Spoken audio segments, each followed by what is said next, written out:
And let me admit everybody. Hold on.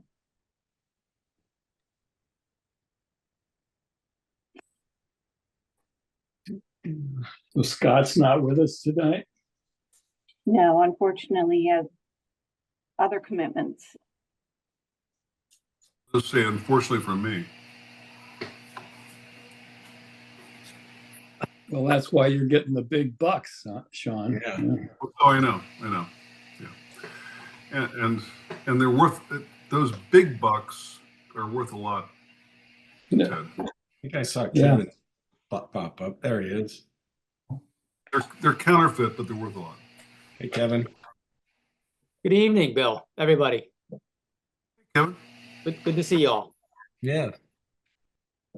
For a nice long weekend. Absolutely. Throw a little work in on Friday, unfortunately, but still, bonus day tomorrow. It's good. Obviously.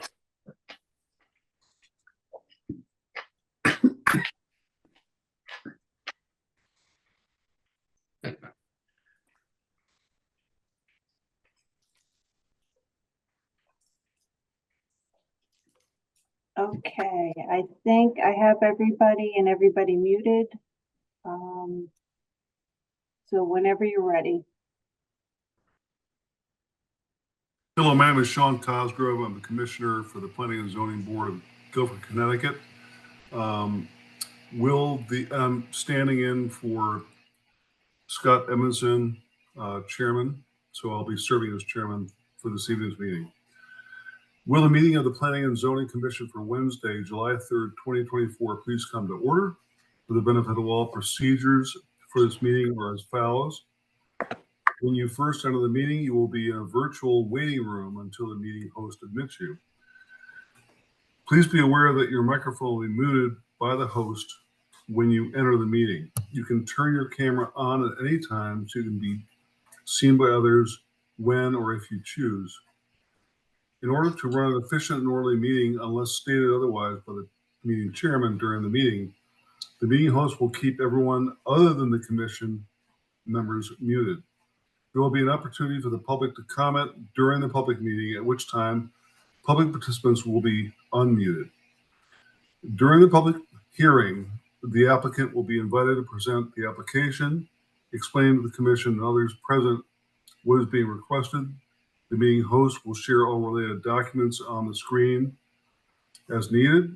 In addition, all applications and supporting materials for each application on the agenda are available through a direct link on the Planning and Zoning page. There will be an opportunity for clarifying questions from the audience. Please raise your hand through the Zoom platform and wait to be called and unmuted. As this is a public hearing, it is necessary for speakers to identify themselves each time they speak by stating their names and addresses. The applicant will then have the opportunity to address any question or concerns raised by the commissioners.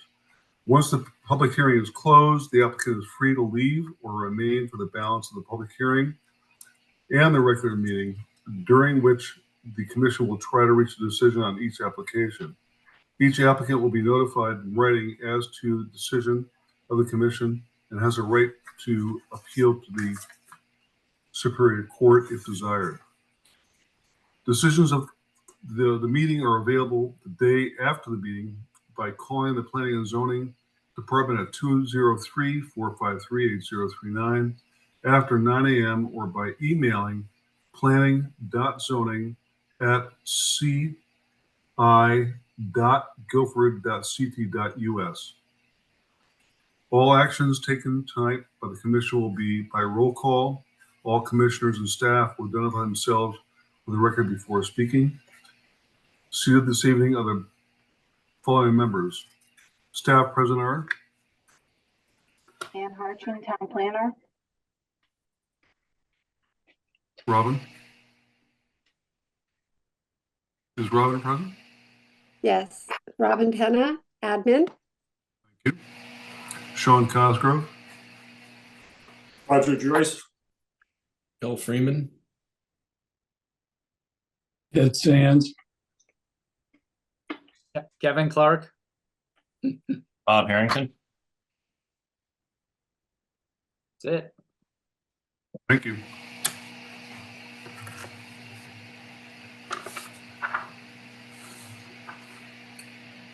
Mr. Chair, if I may, this is Ann Harchin.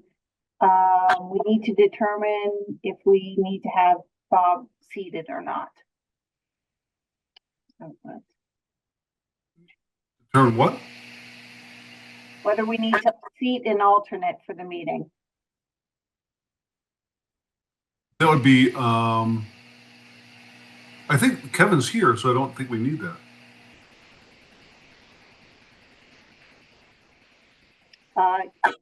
You are correct. We usually see alternates though when there's room. Yeah. I think we should seat Bob. Correct. That's fine with me. All right then. Okay. So, Mr. Chair, the first item on the agenda for tonight is a public hearing item for 8 Vineyard Avenue, map 2, lot 11, zone R2. The applicant owner is William James Mills. This is a special permit to allow up to an additional 10% of coverage for a new deck per section 3.4.b, table notes number 2. This item is currently tabled, so you'll need to vote to remove it from the table. Do we need to open the public hearing? Just curious. The public hearing is still open from last time. Motion to open, remove from the table. Second. And we need to make a motion to table it till next meeting? No, That motion's been, I think that motion's been moved. Okay. Vote? I think it was tabled, now we're bringing it back You- up. moving it from the table. Yep. You still need to vote. I was I will thinking- say aye. Aye. Aye. Aye. Mr. Chair, for this application, we've gotten a number of presentations submitted that are part of the record. I would suggest that perhaps you want to start with the applicant with new materials and then work with any questions the commissioners may have, and then go back to the public hearing and see if the public would like to testify. We'll do that, Ann. Thank you. So is Mr. William James Mills present tonight? Yes, Muted. let me unmute if you, oh, you unmuted. Okay. All right, Mr. Mills, I would just encourage you to be, brevity is the soul of wit. And I think that the audience would appreciate that. So please be brief, but make your points as you see them suitable. Thank you. Absolutely. Is it important that in the interest of brevity, is it important that I reiterate the details of what were discussed at the previous meeting, or do I assume that those are already understood? Should I treat this as a brand new presentation, I should say? If I may, I would suggest that you quickly summarize what you're requesting and then present any new information you have from the last meeting. Okay, very good. I can do that. So effectively, what we are attempting to do is request an additional coverage for building coverage for deck structures. We are not able to build within the maximum coverage for the decks because the decks will be above a 24-inch height from adjacent grade, which qualifies them as building coverage. Therefore, that is why we are where we are with this request. What we are proposing is a first floor deck that is 30 by 15, 30 being the length of the house and 15 being the depth from the house outward. that would be a deck by definition with joists and support posts down to footings.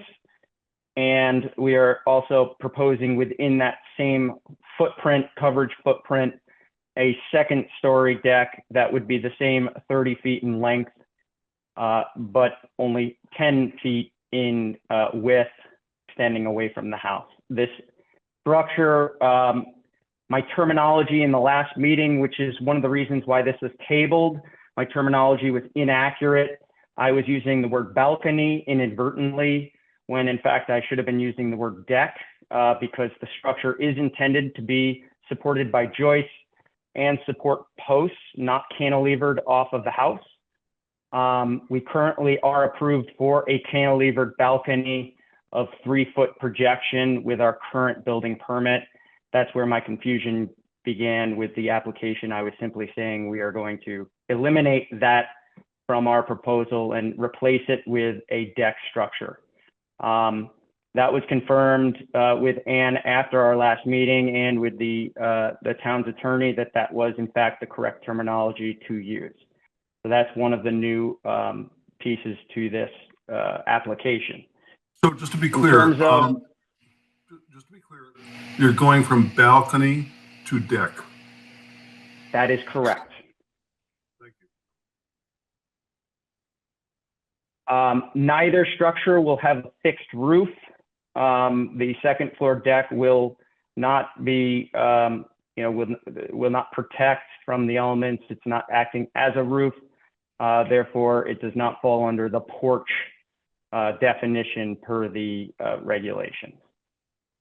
After that was clarified, my wife and I did some more extensive research just to ensure that we were asking for a reasonable proposal in terms of size and scope, particularly as it pertains to the, the comparables around the district. And I think it's just an important distinction that it's about the district, not about just the neighborhood, which we are in the Vineyard Point neighborhood. And there are a small subset of houses around here that also have structures similar to what we are asking for, similar in size. But it's also very important that the entire district, which includes part of West Lake and the upper west side of West Lake, as well as Mulberry Point, Indian Cove, Trolley Road, and Little Harbor. Lastly, we did have some attempt to compromise on the scope of the plan with an abutting neighbor. The proposal that was presented to us was to fully eliminate the second floor structure completely and to shrink the first floor structure down to a dimension of 15 by 10, 15 length, 10 width projected out. After careful consideration, we responded to the proposal that it was not going to really fit our needs and work with what we're looking for, but that the primary sticking points, to be fully transparent, were that the length, the 30-foot length, is really important to us and to the integrity of what we're attempting to do on multiple levels, as well as the second floor structure. And but as far as the width of the structure, the 15-foot width that we originally proposed, as well as the 10-foot width on the second floor, and any privacy screening of any sort, we are more than welcome to discuss. That unfortunately was just not met with any response. So that's really where we leave it, in the hands of the commission to decide as far as the criteria. We've done all of the homework that we believe we can do, that we think is in the best interest of the neighborhood. It does not compromise the use and enjoyment of the neighbors, nor the view, nor does it is it not in harmony with the overall district. There's just quite a few houses, many, in fact, that I'm not even going to get into the details on, but I'd be happy to at a later point if it's necessary, that are very comparable to what we're asking. So that's it. Thank you. Do we have any questions from commissioners?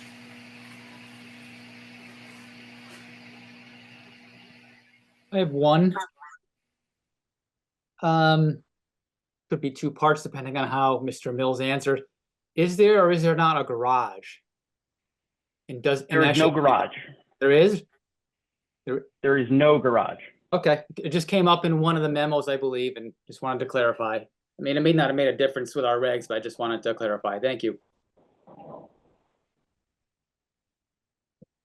I have a question. I'd be happy to show any, sorry, go ahead. All right, my question has to do with my understanding, and I believe this is from Ann, that you have already placed the footings on the presumption that you will get this approval. No, that's, that I can see where the confusion is there. There's actually, when the original design was made, we had a walkout so our walkout from our basement, and the grading at the time of that structure allowed for some retaining of the soil around the walkout. So we used it as an opportunity at the time that we were putting in the foundation to have the concrete guys also put just retaining around that area so that we could have a full size walk out from the basement, because we were losing the garage. Because for anyone who hasn't been part of it, we had a ZBA approval for renovation of the previous structure that did have a garage, and unfortunately, that went down a different direction, and we decided to pivot into this. So those were never intended to be footings from the beginning. We hadn't really decided at the time, because remember, we were faced with an appeal in November of 2022 of our ZBA approval, sort of not expecting that, completely sort of side railed on that. And I had two kids, and we were already ready to proceed with something. So between the appeal and the time that we got going in January, we were basically trying to come up with some designs, and we effectively tabled for ourselves the final design for the back of the house, knowing that we did have conforming options. They were not ideal for anyone, but that was sort of where we fell. I hope that answers the question. Well, I think the question is, will the footings and the structures that you have already put in serve for the approval of your deck structures? It depends on the size that's decided. As of the current proposal, no. New footings would need to be put in. Any other questions by commissioners? I just want to make sure I'm understanding. So as I'm going through all the stuff. So previously it was just one deck at the first floor level. And now it's the first floor level deck and a deck that's at the second floor level. And the size increase, does that come from the fact that you have stuff at the second floor level, or is some of the deck bigger? I'm just trying to make sure I understand all of what's happening there.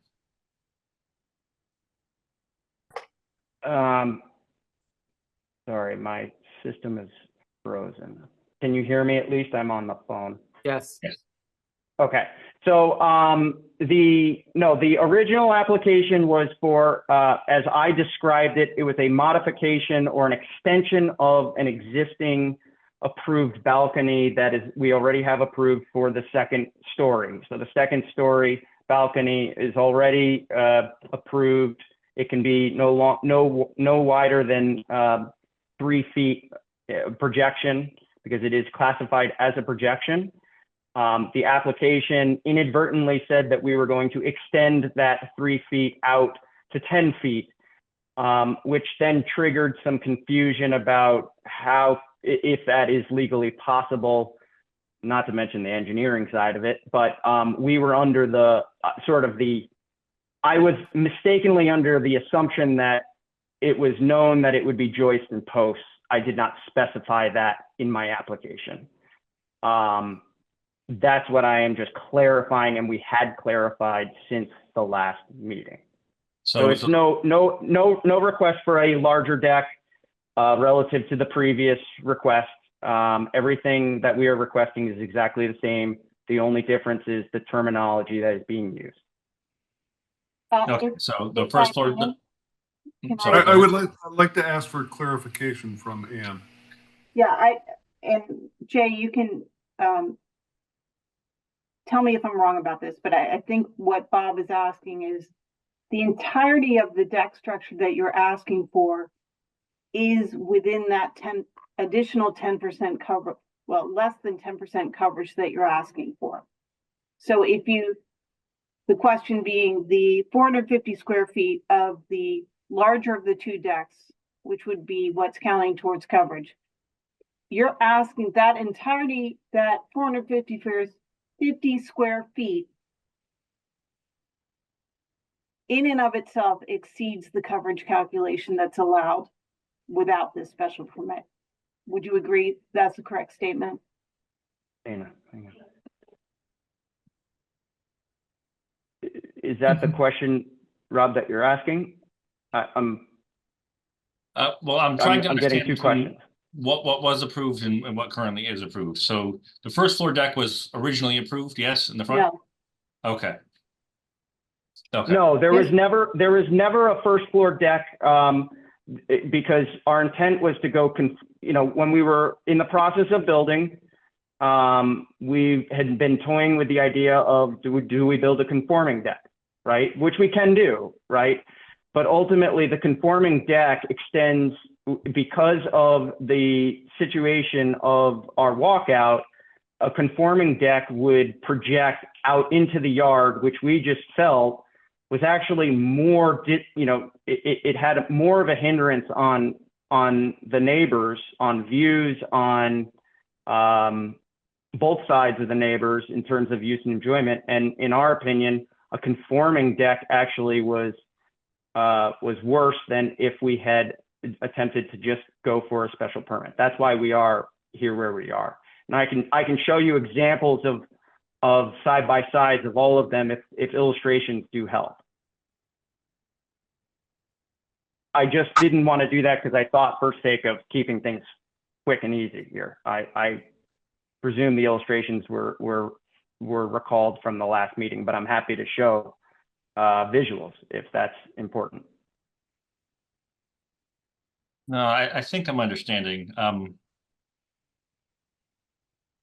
Bob, if I may, the entirety of the deck that he's asking for now, because of its height above the ground, is essentially a non-conformity, which is why Jay is asking for this allowance where the commission can vote to give additional coverage to the application. And he's asking for something in I don't have the exact number, but somewhere around, he's allowed to ask for up to 10% of additional coverage.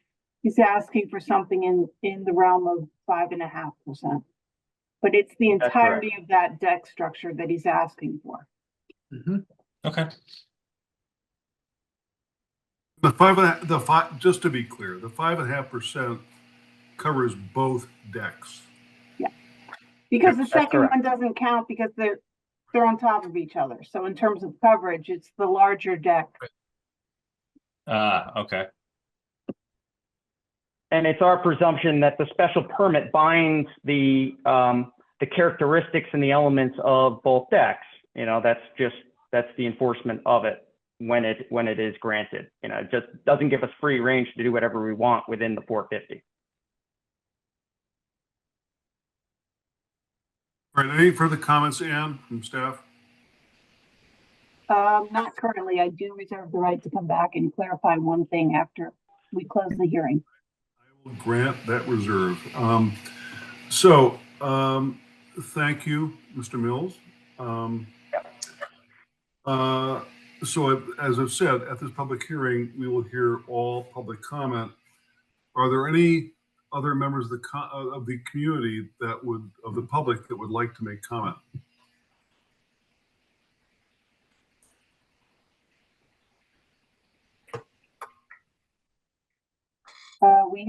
We have one hand raised so far, Sean. Elizabeth Priest, is that the That's correct Price. pronunciation? Yeah, and Steve Doherty. Yes, thank you. Thank you for your time on July 3rd. I appreciate what you're doing here to make sure that we all do the best we can in understanding the regs and figuring out what works for both of us. If I may, I appreciate the desire to keep brief. In effort to do so, I did prepare a bit of a deck that I think helps clarify, certainly for me and hopefully for you, what our views are, what we feel is maybe consistent. It's right here, Elizabeth, and maybe they'll provide some clarity for your decision today. So you know, this is our house here. We are the closest neighbor. This is the house that Jay has built. He's looking for a deck that covers this part and expanding the balcony that's up here. Just to clarify, this is 8-foot setback. We're 8-foot setback. That is allowed under the code. So, you know, no contention there. And, you know, he has a smaller lot. He lived in it for 5 years. The previous owner lived in it for 15 years. Given his growing family, he desires a bigger house and with a deck, which we are supportive of. I just want to be very clear. I think that may have gotten lost in the mix in some of these messages here. Just a couple things we'd like to highlight on this slide is, you know, when he first went to the Zoning Board of Appeals, he increases nonconformity in 5 different directions. Whether he intended to use all those nonconformities or not, it was attached to the property. After consulting with some advisors, we felt that our recourse was to appeal. Maybe we do things differently now, I don't know. But nevertheless, as part of that, you know, the communication back was that, you know, we felt wasn't compromised. We felt it was, if you don't like this, what we're proposing, which was a house even closer and a second floor balcony even closer to our bedroom, then you're not really going to like the next thing. And this is sort of what I paraphrased here. I included that email. If you had time to read it, you can come with your own conclusions or different conclusions. But nevertheless, this was built, this is conforming. I will note that this is our master bedroom here. Before the Zoning Board of Appeals, I did walk Jay through my house, expressed my concerns, allowed him to take photos, walked him to the 3rd floor and even highlighted the view. If, you know, he were to build higher, that he might enjoy going this way. So really it was in the effort of coming to a discussion on what may or may not work. One of the things that I'll note is that you will see there are a number of supporting neighbors or neighbors supporting the Mills proposal. None are as close as we are at 16 feet away from each other's house. This is the Brackens property is here. They are about 70, 80 feet. This is their house. This is their garage. So their living space is 70, 80 feet away. In this very, very distance in here, you'll see Claire and Anjani. She spoke last time too in support. They're about 140 feet away. Nobody is as impacted as we are by what they are proposing. And just again, we are supportive of them having a deck. We just want more consideration of the impact the deck would have for us. So there are a number of design decisions that were made. They are 16 feet from the property line. This is their master bedroom. The consideration that they've given themselves in their own design is not consideration that they afforded us in our design, in that if someone builds 8 feet, which is unlikely given the expanse of this property, you can't divide this. It would be non-conforming. They are more than guaranteed to be 25 to 30 feet from anything that would be constructed next door to them. So this consideration they afforded themselves or whoever ends up living there is not a consideration they afforded us in the design of the house or the design of their deck. which, should they want a 30-foot deck, could easily extend 30 feet beyond the side of the house this way. It doesn't necessarily have to abut to this edge of this house here and be right under our bedroom window. There's a question about what they're building, and this has become a part-time hobby for me, fortunately or not, trying to understand the code. This is the foundation permit. There was a question regarding footing. I don't know exactly what that means, but the foundation permit did include the garage structure in it. When it went to the building permit, so this was done in successive permits, there was no first floor deck, but there was, to Jay's point, a 3-foot balcony that was proposed and approved, but no first floor deck, no garage or space underneath. At the last conversation, so the foundation was built, and whether that's footing or not, again, beyond me. But this was built, whether it's a garage or whether it's a basement extension, it is a room. It's a room with the height, enough height to qualify as part of the basement if it's not habitable. So it is an extension of the space. If you look at, this is from the most recent proposal on Monday, very clarifying for me. I initially understood it was very hard to decipher what the dimensions were. And in the last meeting, I understood that this was 12 feet. When I did reach out to Jay, we did meet last week. He was the one that mentioned it was 10 feet. That is the distance here. In seeing this proposal now, it's 15 feet. So I'm glad to have that clarity. But one of the questions that I have, particularly when you look at how this is worded, is a special permit is for swimming pools, decks, tennis courts, or similar structures. To me, in my view, these are things that are open to the sky. These are things that aren't rooms or have coverage over it, and things that have maybe more limited usage, certainly than a structure down here or what is a porch here. Again, a porch is a defined term. I included that here directly from the code versus a deck. It says a deck has no roof. So it would seem to me that because a deck is defined as not having a roof, then this part of the structure here wouldn't qualify as a deck. And so may be above and beyond what could have been contemplated when this code was written. If you move forward, I think, Robert, you asked a question about what was there before, at least that's what I heard.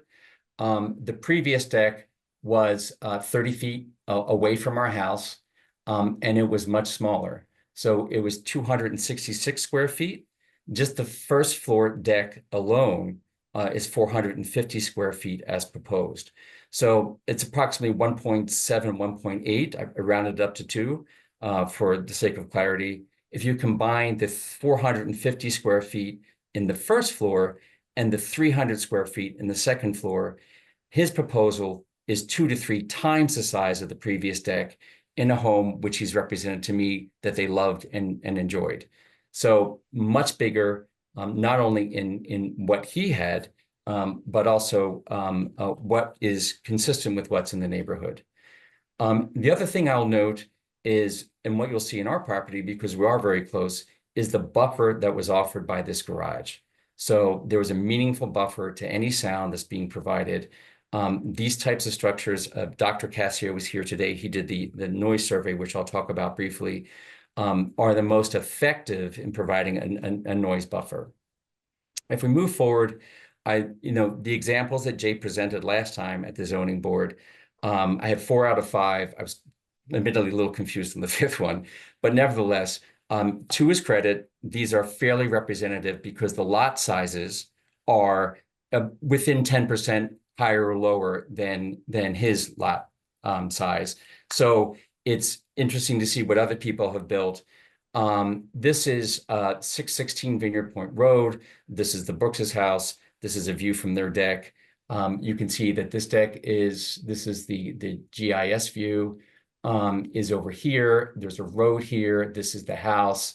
If you measure this, this is roughly about 40 feet.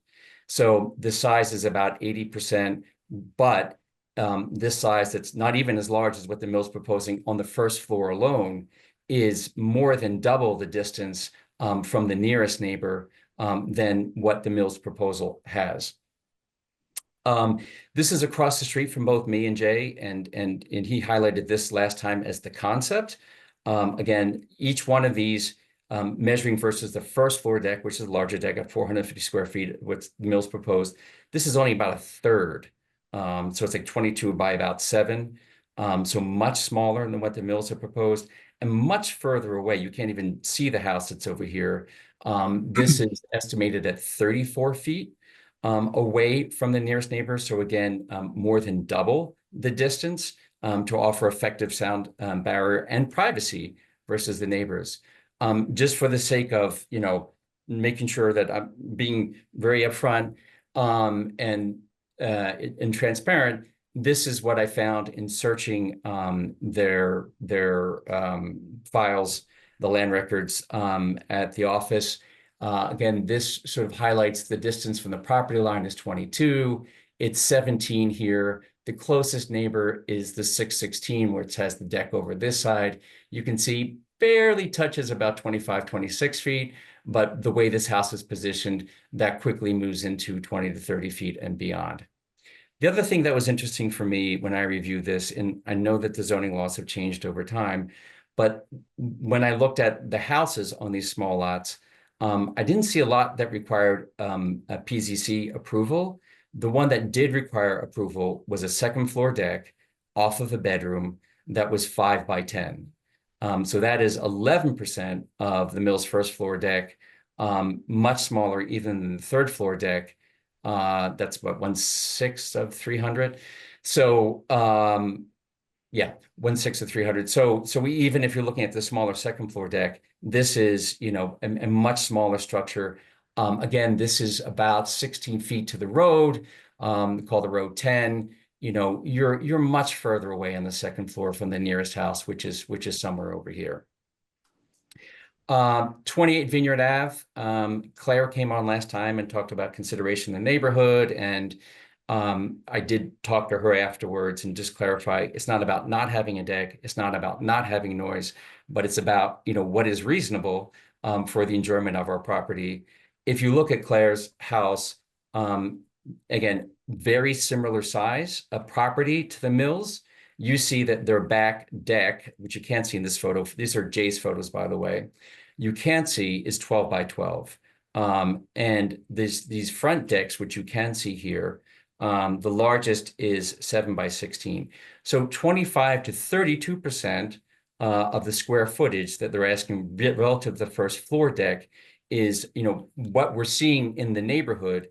In addition, you're again seeing this 28 to 30 feet, which is almost customary and standard as a way to give your neighbors some consideration. And this one also was incorporated into the square footage without a PZC approval. There was a minor variance setback of 1 foot here that was required to build these decks. So most of these appear to be incorporated into the original square footage coverage of 15% of the deck, including in the non-conforming lots that Jay had selected. And the last one, the last example here is I'll mention, Jay talked about our house, and when looking at our decks are 17 by 11. Our property is bigger than Jay's, so this was incorporated into the building design, did not require PZC approval. We are less than half of what the Mills are requesting in their first floor deck. And also the design consideration here is not only the distance, even from their, the revised and closer house, but is also significant sound buffering by how the house was designed in rooms, which are not being afforded in the design considerations from the Mills.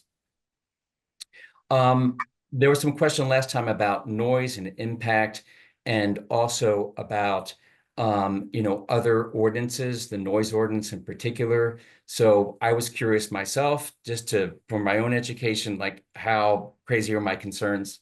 The Dr. Kessler, who's joining the call today, this is a summary of his report where he tested the noise sounds from my deck as the best proxy for a deck that hasn't been built by the Mills. He measured at a number of different distances, measuring against the daytime noise requirement of 55 decibels versus 45 decibels at night. His conclusion, which you can read, again, I included that so you can, I'm paraphrasing it here, but included that so you can also come to your own conclusions if they differ than mine, is that at a distance of 25 feet, again, this is from the property line, not from her house, music at 76 decibels would result in a sound level of 45 decibels, so just below the 55, right, the property line. And this should be sufficient to entertain adults. Younger people, older people with hearing disability would probably want a higher source level. This is not just about music. This is about TVs, computers, electronics, electronic music, blah, blah, blah. So the point, I think here is that if noise is limited to the middle of that property or the middle of their house, it's fine. As it starts moving closer to us, it is very likely that it's going to impact and violate the noise ordinance. And so not wanting to be policing, all the noise that's happening at J, from our perspective, additional setback would be preferable. The other thing I did, again, I wanted to just verify my own concerns here, is I reached out to Margaret Muir, and many of you have bought or sold homes along the shoreline, know that she is one of the top brokers. Here's quite a bit of accolades from her in #1 broker company wide and shoreline. She specializes in shoreline property. She came over, we walked her through. In all honesty, I actually thought that the decks were smaller when I was describing it to her. And so, she's talking about, maybe you've read it, maybe you've not, but, if noise disturbance becomes a factor, it creates a hardship for the occupants and reduces the appeal of the property in the eyes of potential future owners, and thereby can result in a measurable reduction of market value, most especially for buyers at price points of Fort Vineyard Avenue.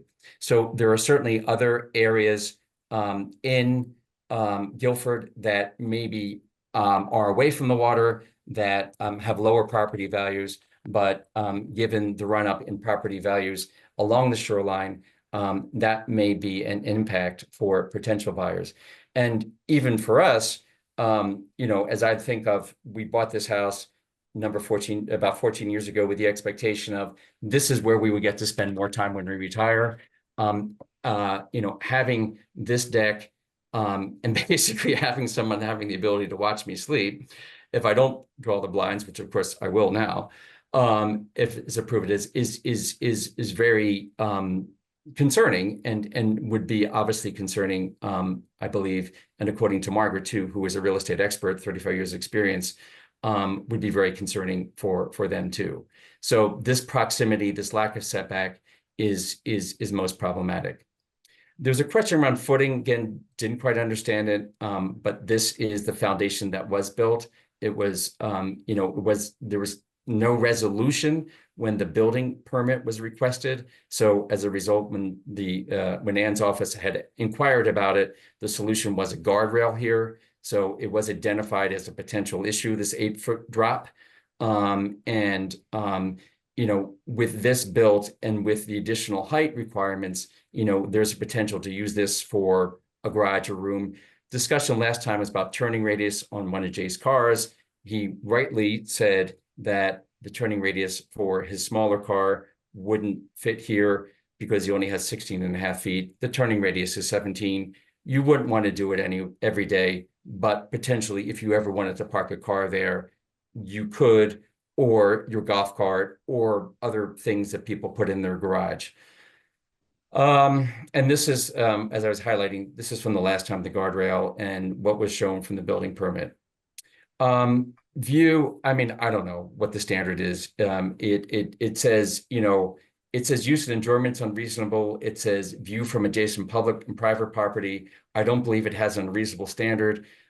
This deck, this wide, this close, certainly has an impact on our distant view of the marsh. The marsh is a lovely view. It would be impacting from this window. Certainly any attempt to screen this by bushes, particularly for a second floor deck, would have to be pretty high.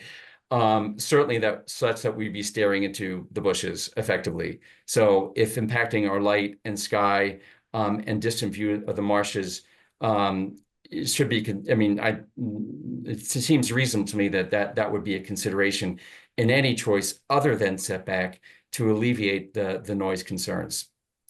There's also something else I just wanted to highlight here, and again, something that I was trying to figure out a little bit is, what is the increased distance here that he's requesting versus what he could build? And this was, again, a slide showed by Jay where there was a discussion. I'm not quite sure myself how it evolved that this was only a foot higher. When I look at our property line in past photos, I see that there was a elevation to the adjacent grade along here. If you can see, this runs all along to basically the marsh, where this is about 5 feet of boulders. This is where they're sort of evened out the property a bit here, and including here. Why is this significant? So if here's my wife, Elizabeth, who's right next to me today, she's 5'8", she's holding a yardstick. You can see that this is about 1.5 feet of increased elevation here.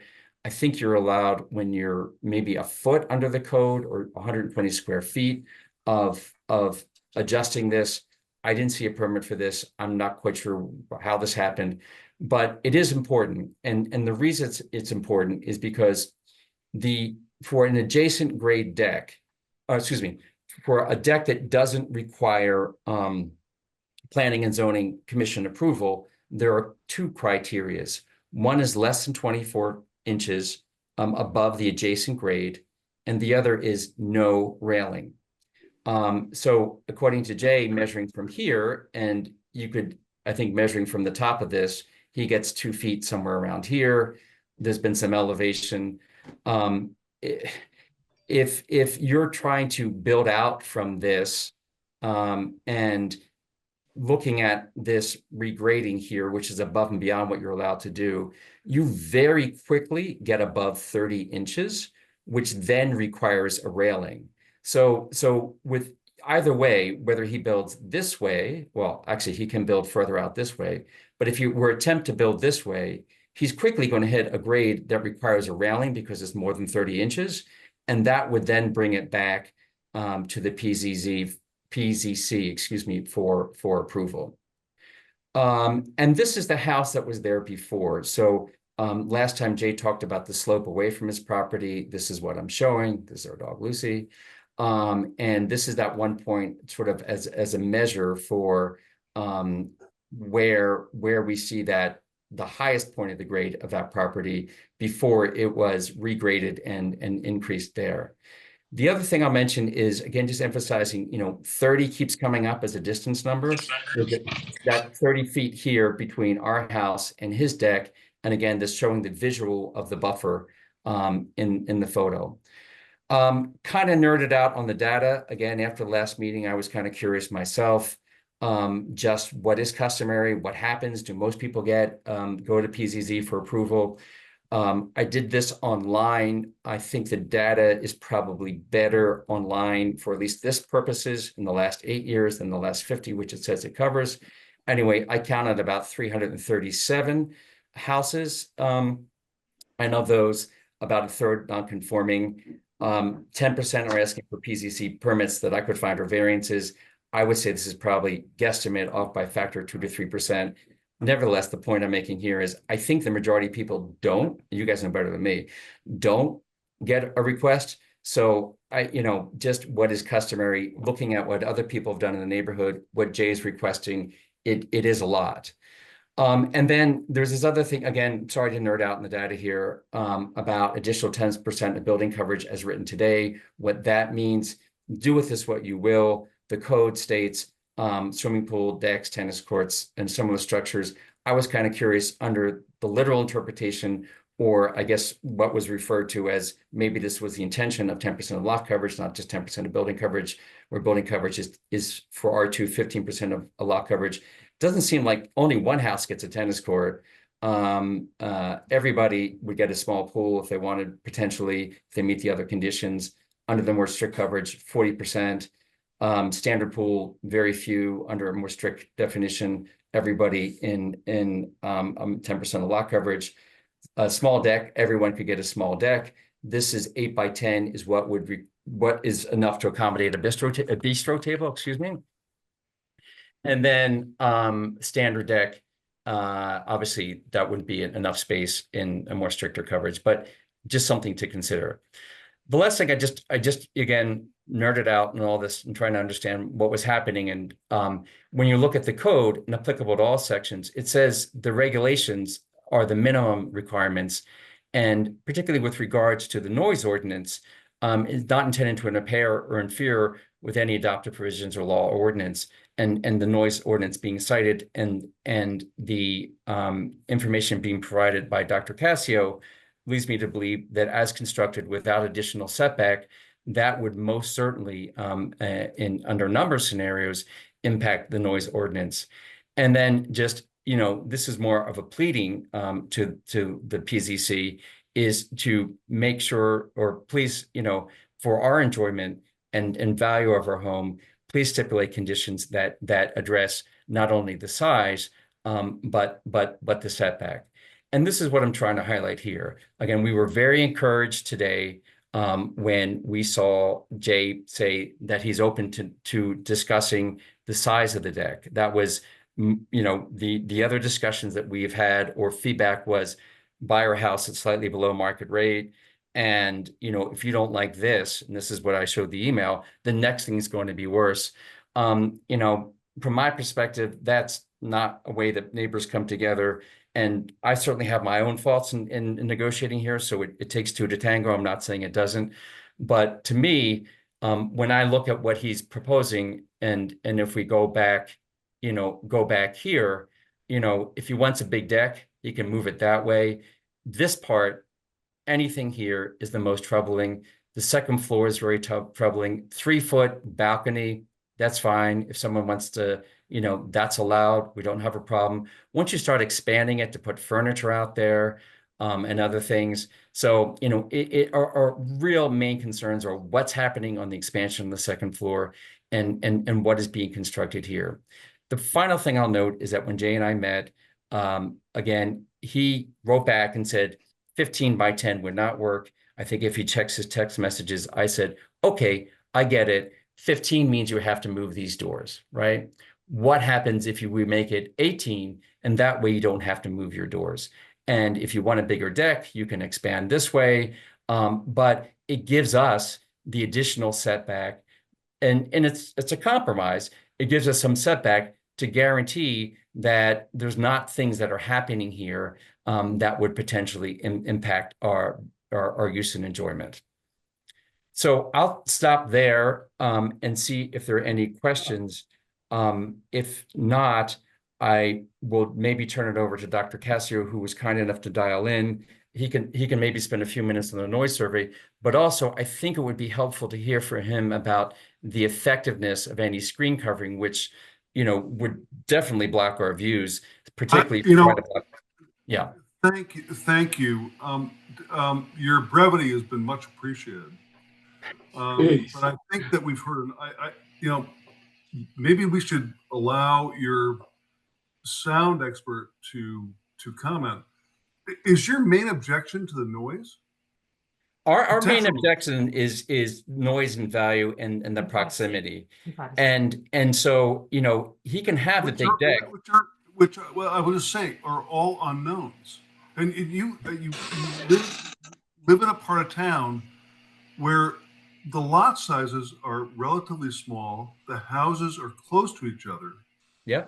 So, I'm a little bit confused about all this concern about how close you are to someone and the potential noise. I mean, when you bought or built the house, you had to know there were neighbors close by. There were neighbors close by.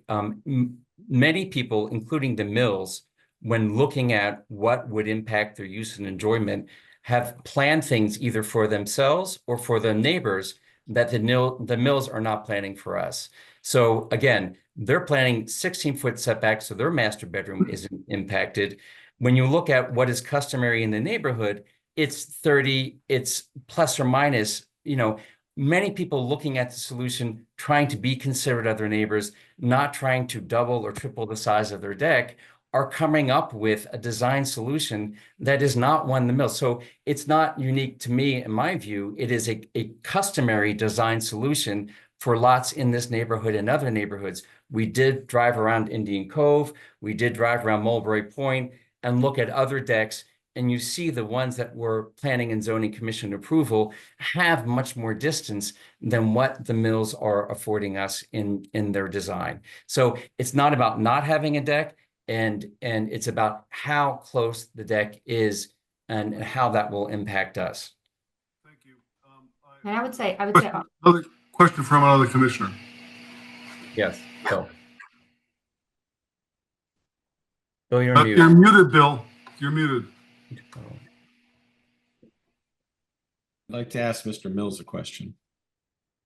The picture that was up before that showed the house that was originally there, is that the one that you had gotten permission from planning and zoning, or ZBA, excuse me, to renovate? This one over on the left here, with the blue house, was that what you originally were going to renovate, and that garage was going to stay there? That's correct. The intent was to, which was approved by ZBA. It was unanimously approved. We had elevated, our attempt was to preserve the house. There's a breezeway between the garage and the main structure that we had asked to close. And where those awnings are, where the existing deck was, we were coming out about 8 feet. And then the last piece was we were going a little bit up on the garage and putting a master suite in the garage. And there was a balcony that was off the back of the garage. See where those windows are on the garage? Above that, we were going to have a balcony. We actually were very clear in the ZBA hearing that we would eliminate it because we had listened to what our neighbors had talked about, that it was a concern. So it was very clear then. It was even clear in the email that I had written. I tried to explain that I'd be willing to compromise on many things with the ZBA. But instead, my wife got served papers to New Haven Court. And I never heard a peep until literally 2 weeks ago. Never, ever a response. I think that, we did walk him through our house. We did allow him to take photos. We did discuss solutions to his original design that would, we thought would be minimal and would accommodate concerns. Just to be clear, the setback here was non-conforming. He expanded nonconformity in many different directions. And, we hear them on the treadmill in here to build a bedroom with a deck. I mean, even less than 16 feet away from our house was a concern. So, yeah, that if, the master suite would have been 12 feet away from our bedroom. His master suite would have been closer to our bedroom than his own kid's bedroom. I mean, think about that. The distance, the distance. I have another question. For Kat, at the end of the day, we are where we are. We're requesting what we're requesting. We wanted this original house. We wanted the sound buffer. We wanted all of the things that he's asking for. I elaborated on it in an email that he posted here. I explained what the alternative could be. And it wasn't a threat. It was literally, this is the direction. I'm trying to map this thing out for you. And I'm trying to do the same thing right now. So what I'm trying to explain today is that if I go down a conforming road, if I try to build conforming, okay, I would be going outward towards into the yard on the property side of Stephen and Elizabeth because my septic is on the other side. I'm forced to that. And I will show an overhead aerial of what it would look like. And it's not a threat. Like it's not. I'm simply trying to state facts. That's all. I don't want to So- interrupt. So are you currently conforming now with the setbacks between your house and the neighbors? 100%. Everything that Okay. we have done is conforming, and it's based on the previous regulations, by the way, the 16 feet on one side and the 8 on the other. That's why we are closer to Stephen and Elizabeth, because we had to have 16 on one side with the old regulations. If I just Okay, may thank you. reiterate a point, he's conforming to the less than 24 inches if you measure it from here.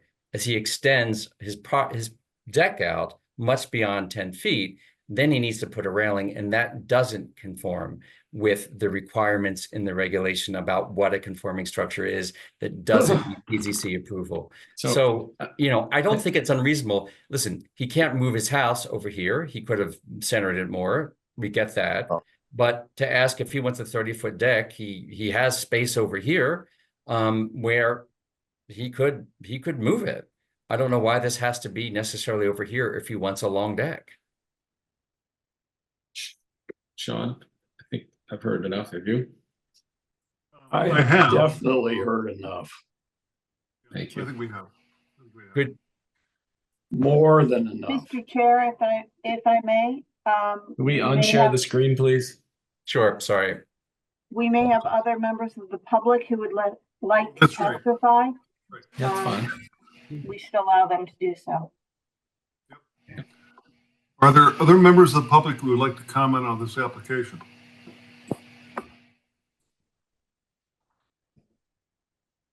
They may have gotten exhausted, so, There was a shortage of brevity.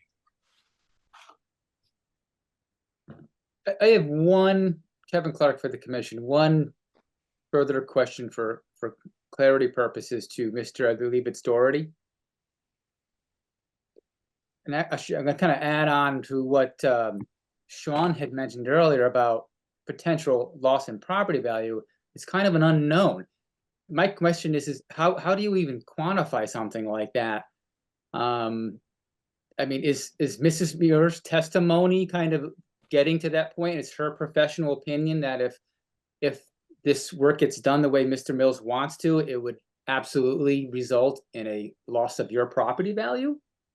Is that what she's attesting to?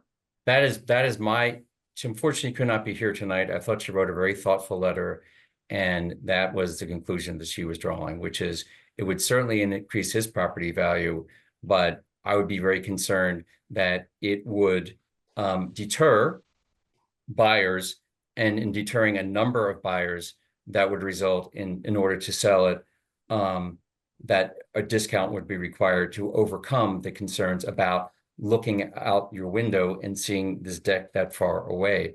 I mean, I don't know. I don't know. Would you guys want that to look out your bedroom window and see something that close? I don't know if anyone would. We did bring over some neighbors. We did walk them through, just to make, there's a reality check here. One of the neighbors said, "It's such a lovely house. It's a shame the Mills are driving you out of it." Yeah, and it's an interesting point. I feel like when a lot of people are gonna, this is just my opinion, but people move into a neighborhood such as yours, they kind of like the close proximity. That's what they're looking for. Yeah. So I don't think they're necessarily going to be deterred by the proximity of the work that's being proposed.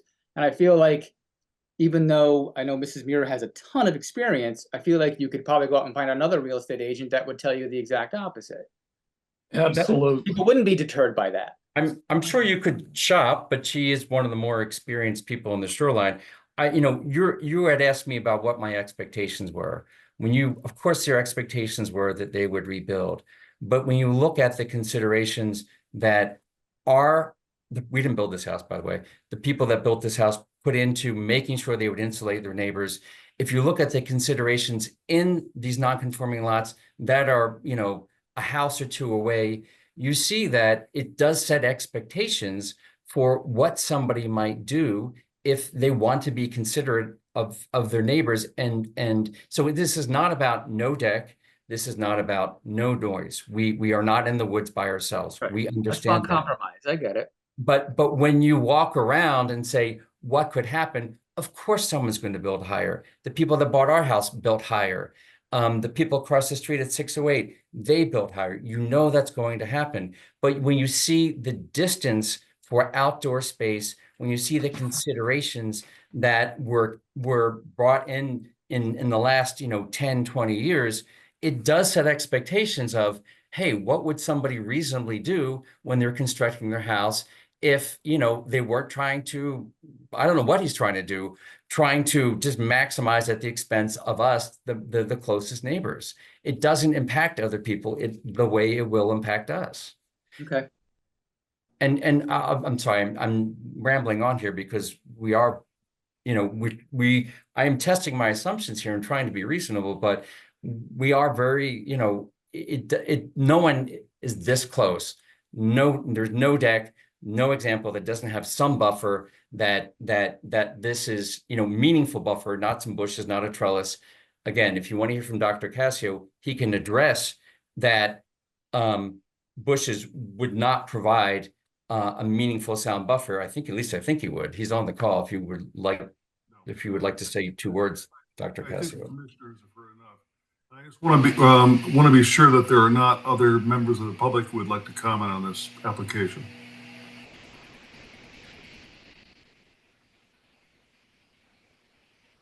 All right, that being the case, and I think we're ready to close the public hearing. If that's what you would like to do, you can do that. Nobody else, I see no other hands for testifying. And the other application was withdrawn, was tabled, right? The 88 Orchid Drive. Yes, we have not gotten to that one yet, but we will be tabling that application. I'll make a motion to close the public hearing and move on to the regular meeting. I'll second the motion. Give that to I Ted. vote aye. Bill? Aye. Ted? Aye. Kevin? Yes. And is it Bob? Aye. Okay. And Roger, Roger. And Roger. Sorry about Roger. I forgot about you. Roger, you're muted. You're muted. Can you turn your microphone on and give us your answer, please?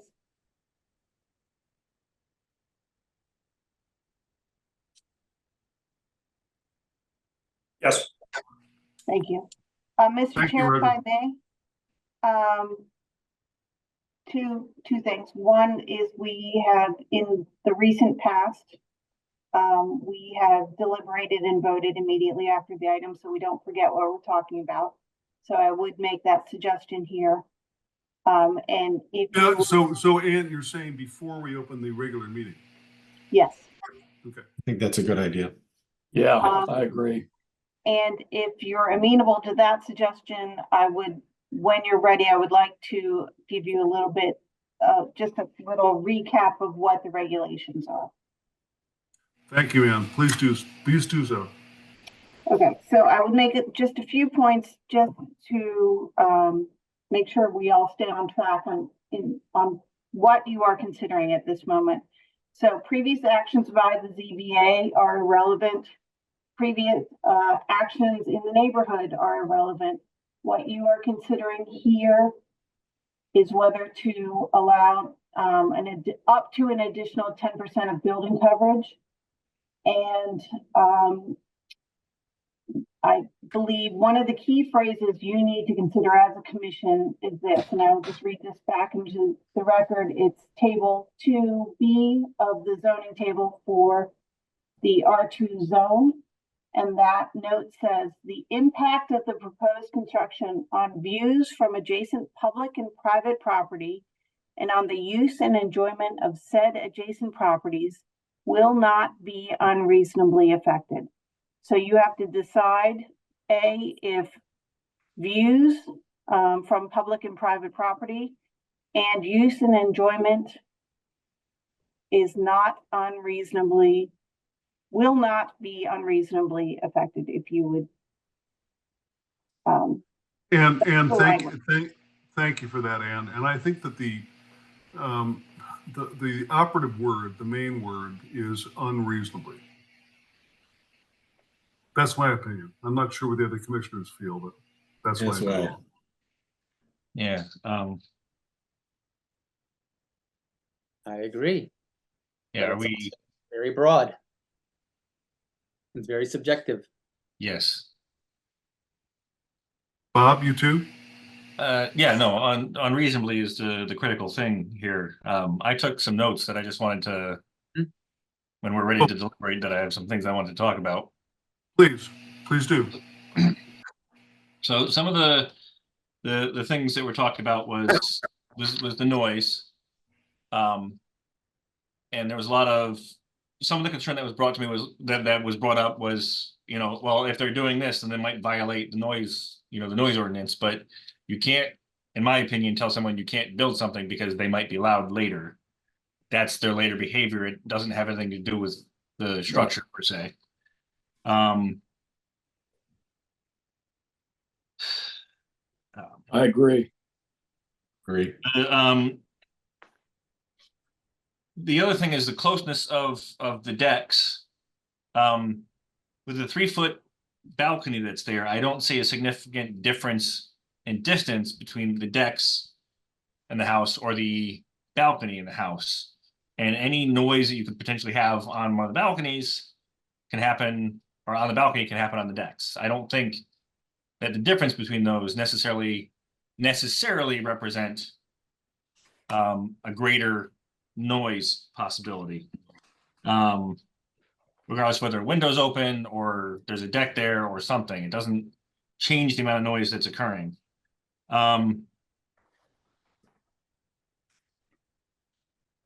So a lot of the noise concerns, they're concerned about a future potential action happening that shouldn't affect whether or not something is approved or not. I am curious about the quote unquote garage space, which can or can't be used with the turnaround that's available. A garage is enclosed, and looking at the space that's there, if you're putting a deck and you're not putting, there's where that it's not footing, but it's that retaining wall is looks to be a distance below where the deck will wind up being. If that's closed, and then you have an enclosed space, you have a potential for a garage. But if that's not closed, it's just an open area underneath the deck. It's no different than having a deck that's got storage space underneath it. I don't know. The potential exists that someday it could be closed off. It could become a garage. It could become a room. But unless it's walled off, it's not a room. And my understanding of looking at the plans that I've been looking through is that the lower deck is shown with the railing in the plans. So they're coming to this, not saying, well, we don't have railings. They're saying we're going to have railings. They're already coming for the approval to have the deck have railings. The only concerns that make me question it is, could that space underneath the bottom deck become a garage easily? And then also the nebulous effect of how much can it affect the value of the neighbor's property? And Kevin, you kind of pointing out like it might not. That's one of those that makes it to me the most difficult thing to think about, because no one can know what will happen or what could happen in the future. Yeah, I mean, if you know, if you're going to talk about that topic, I mean, I guess one way to look at it, depending on how you look at it, it could potentially lower the value of Mr. Doherty's property. Yes. But couldn't it equally, can you conversely say that if the Mills improve their property value much higher above than what it is now, wouldn't that also increase Mr. Doherty's property value? Because his neighbor just increased his property value, right? So I mean, it's Yeah, tough one. It's a hypothetical question. And it's not in our purview to decide whether people's things that they're doing are improving or increasing or decreasing property values. It's just not. It's not. I would think it would absolutely be right in our wheelhouse to be concerned about people's property value loss. I don't. I think it would be the crux of a lot of our decisions. I don't know. I mean, I don't know. You can ask Ann. I certainly wouldn't think that, but The budding homeowner who was really, went on and on and on about the potential for inconvenience, for noise, for intrusiveness, if you will. I think is a stretch. I've lived in 3 homes in my life within 2 blocks of the Green in fairly congested areas. And I have always felt comfortable with what our neighbors did because they did the right thing. They respected the closeness and never had an issue. And I'm talking over 73 years, never had an issue in this town. I know this neighborhood, it is from forever has been a very, a place with small lots. And once these were cottages, and everyone who was there, and I knew 5 or 6 of the homeowners back then, worked together as neighbors. And I would suspect that is what's going to happen here with Mr. Mills and his family as well. So that whole aspect of 25 minutes of complaining about the potential for intrusiveness, I think is unwarranted. Roger, I have to say, I appreciate your comments. And I can recall as a commissioner only over the past 5 or 6 years that we've had a number of applications and they were, to your point, they were in the downtown area. And we encouraged the applicant and their neighbor who was, complaining about the approval of the application to talk further. And it was resolved. And, I, like you, grew up downtown and people respected each other's space. And that's what I would expect, citizens of Guilford to do. And if they don't, they will not be welcome. That's just the bottom line. So, Well, all right, commissioners, I- are we, go ahead, Ted. Well, the only comment I would make is that as a general rule, I completely agree with you that normally neighbors can work things out. But there, from time to time, you run into neighbors that there's just no way that you're ever going to compromise with them. And I suspect that that's where we are in this situation. I mean, I think it's time to vote on this one. Bring a motion up, Ted. Okay. May I just interject for just a second? I did send you all a draft approval, and I had yellowed out, and I can share my screen if you like. Yeah, I was reading that. Can maybe explain that. Additional conditions, I just threw them in. So as you deliberate and make a motion, please note whether you want to enact additional conditions or if I should remove them from the report. Those are just really placeholders, but let me quickly share my screen so that you can see. All right, well, let me see if I understand this, Ann.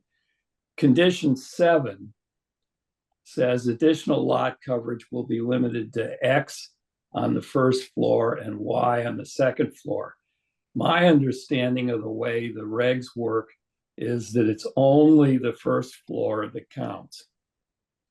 That is true. But because this is a special permit, if you felt, and I'm just giving you a hypothetical example, if you felt strongly that the 3-foot balcony overhang rule on the second floor was an important thing to maintain, you could say in the special permit, we're going to only allow you 3 feet for that second deck.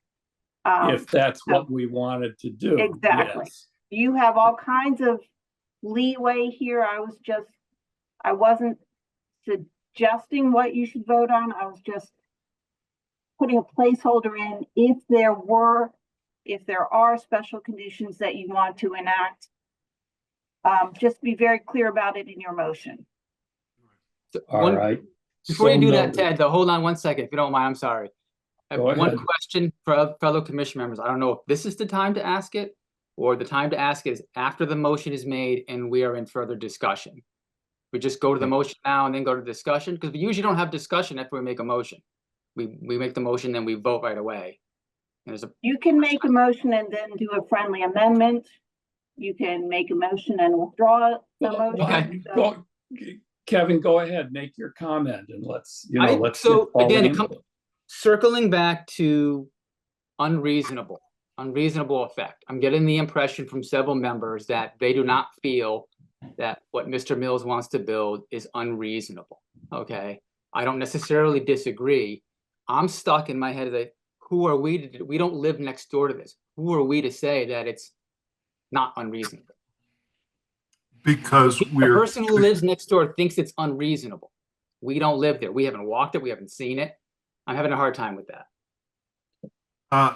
You know, but Kevin, I don't want to delay this by having us all walk the property. Oh, I'm not suggesting that. I'm just making a point. So what I'm just saying is any neighbor could consider something that is completely reasonable, unreasonable. Fair. So I have a I mean, question. I think that the purpose of the commission in this case is to make a determination between neighbors who have been unable to come to an agreement because one considers it something to be unreasonable and the other considers it to be something that they feel that the commission should approve. And so it seems to me that the commission is therefore the arbitrator of whether Yep. this is Yep. reasonable you. or unreasonable. I got you. No, I know that. That's Sean, fine. why don't you take a little temperature rating as to whether we are willing to agree with his request for a special permit as it is currently? Take a temperature reading. Yeah, I mean, I think it's I mean, fine personally. take a temperature reading. I'd say make the motion. Thank I don't you. think we need to alter it in any way, shape, or form. That's just my opinion. Yeah, I don't think it's I unreasonable. agree Oh, that's the- with that. I'm in agreement with Bill. No, I asked the question and you guys answered as best you could and I appreciate it. It's just. I know it's I would- more or less So I would philosophical, strike, but I would like to strike ask- the I like to two ask things. philosophical questions. I would strike them also. All right, I would like to make a motion that we approve the request concerning 8 Vineyard Avenue, map 2, lot 11, zone R2, applicant owner William J. Mills, special permit to allow up to an additional 10% coverage for a new deck per table note 2.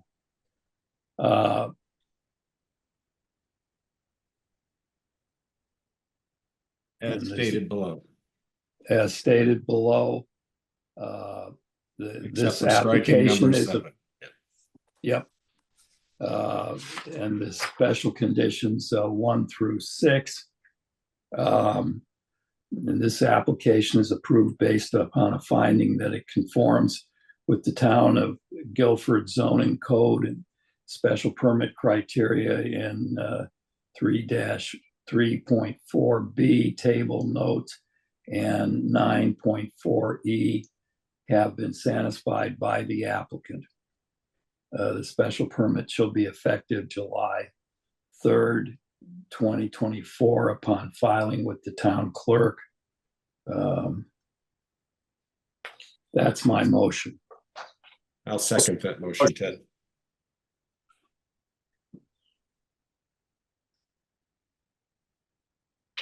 I just have one question. Yep. To make sure I understand the motion.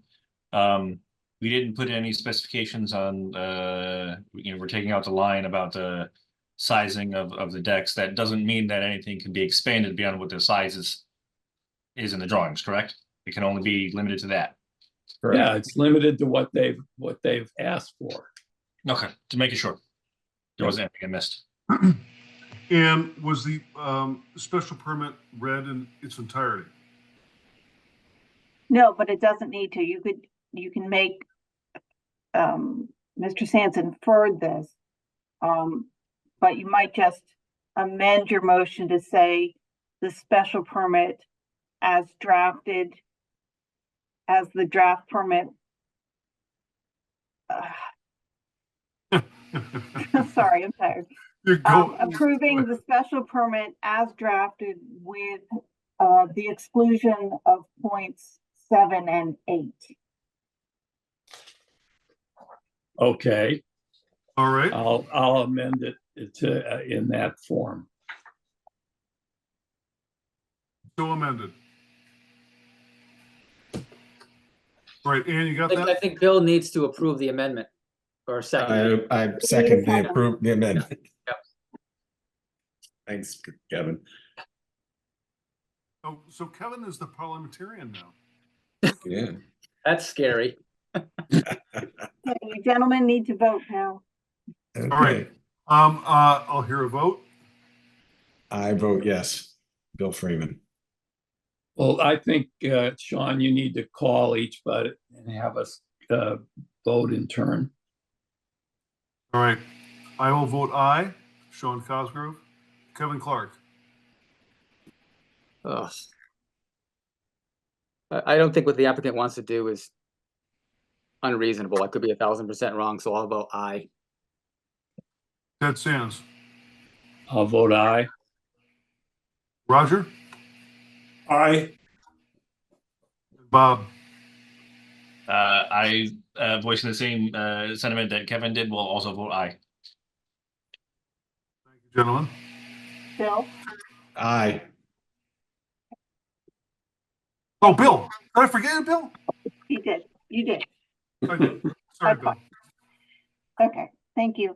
The next item on our agenda is 88 Orcutt Drive, map 94, lot 3, zone R8, applicant owner Doug Herr, special permit to allow an accessory structure over 750 square feet. I would suggest that we table this application this evening. This applicant still needs inland wetlands approval prior to our hearing of the application. I'll make the Motion to motion to table. table that. Then I'll second. All in I will favor? vote aye. Aye. Aye. Aye. Aye. Any opposed? No. Okay, motion carries. Okay, moving on to our regular meeting. Our first. We agenda- have to close the public hearing, or do we? We did close it. What? We closed it. We closed it. We closed it. We All right. closed Never it opened it before we again. voted. Yeah. The next item on the agenda is the regular meeting. First item is 140 Seaside Avenue. This is Jacobs Beach, map 24, lot 6, zone R3. The applicant is William Thompson of William Thompson AIA and Associates on behalf of the owner, the town of Guilford. This is a site plan and a coastal site plan review for improvements at the playground area. Mr. Thompson, are you in attendance? I am. Good evening. William Thompson, architect, for the record, 28 South Fair Street, Guilford. May I share my screen? You may. Is it not working for you? Okay. Can you all see this? Yes. Yep. Great. All right. So the town and Guilford Parks and Rec Department has asked us to look at some distinct improvements to Jacobs Beach Park. I'm doing this work with John Cunningham of TEC Landscape Design. John and I actually did the original improvements back, I think it was around 2012 to the beach. and basically Park and Recs is looking at making a few improvements. To get us located, this is an overall site plan of the park. Bottom sheet is the shore, the beach, breakwater, riprap. This is where the boardwalk is. Picnic pavilions.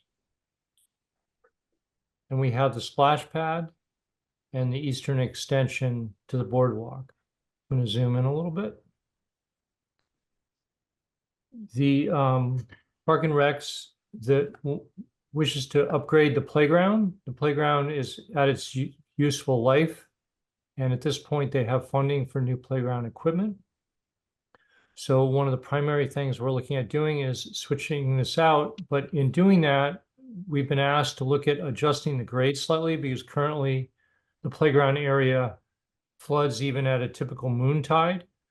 So we're looking to, for kind of those more everyday events, we're looking to raise the grade of the playground base to a similar grade to the back edge of the splash pad. That's one area.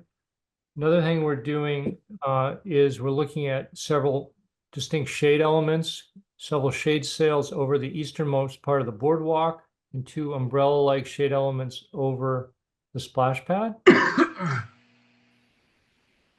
The other thing we're looking at doing is the existing picnic shelters, changing their ground treatment to either permeable pavers or stamped concrete. Permeable pavers are a preference. It just depends on budget. And Park and Recs would like to add another rinse-off shower. We have the same type we have down by the boardwalk here, up by the shade, by the picnic pavilions. This is a very busy area, particularly for camp, so it'll give them a much easier rinse-off for campers. The next thing on the list is down by the splash pad. The plantings were never completed. There's some plantings that were already planned, and with John Cunningham, we looked at filling this in, as well as adding a viewing area for Faulkner's Island. I'll show you a little blow up. The Park Service is asked to do an informational sign for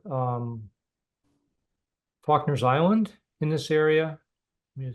Sorry, it's the computer's been sitting so long, it's acting strange from the earlier presentation.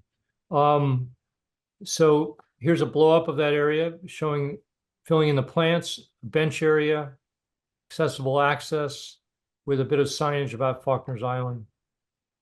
What's sort of helpful about this spot is you can actually see Faulkner's from this end of the beach. You cannot see it from the area more central. Okay, a little bit of detail. The playground, we're looking at basically raising the grade to just below,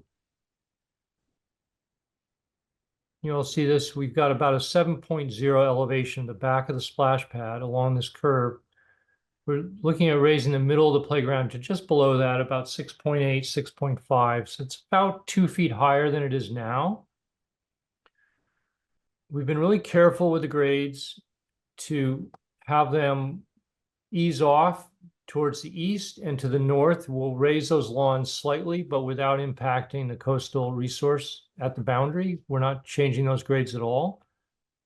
We reviewed this grading plan with town staff as well as design review, and they've been supportive of that.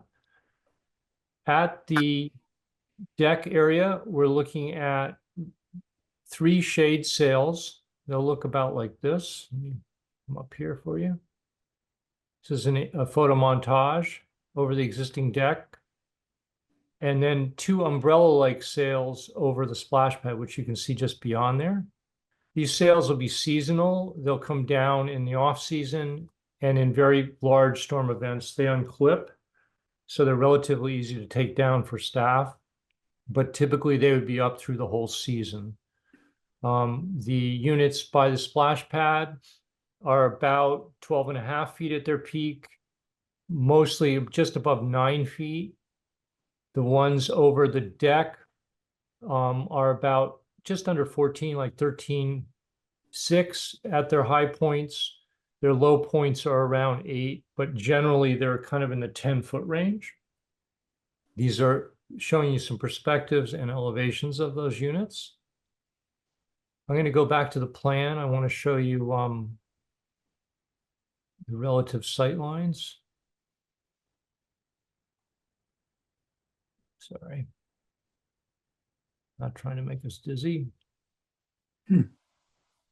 We're stalling here for some reason.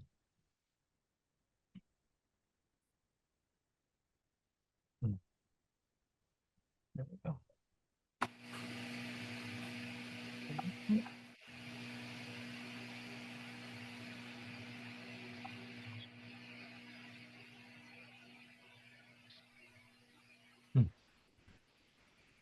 Well, So, Mr. Thompson, while you're doing that, can you describe how many new structures will be on the beach, on the town beach? yes. Maybe you'll get to that. I just was curious. I am. I don't know what's going on here. We're getting a. I'll try this again.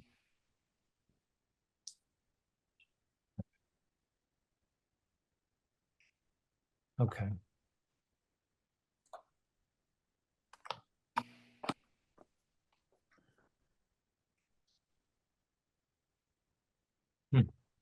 Beg your pardon.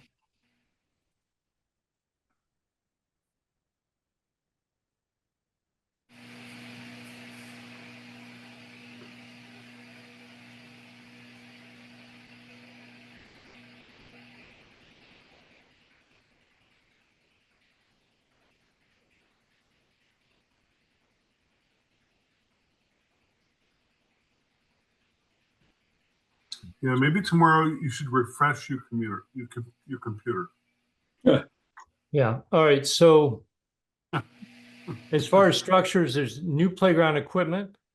And then there are 2 umbrella-like units and then 3 sails. Okay, 3 sails. Okay, Yep. Thank you.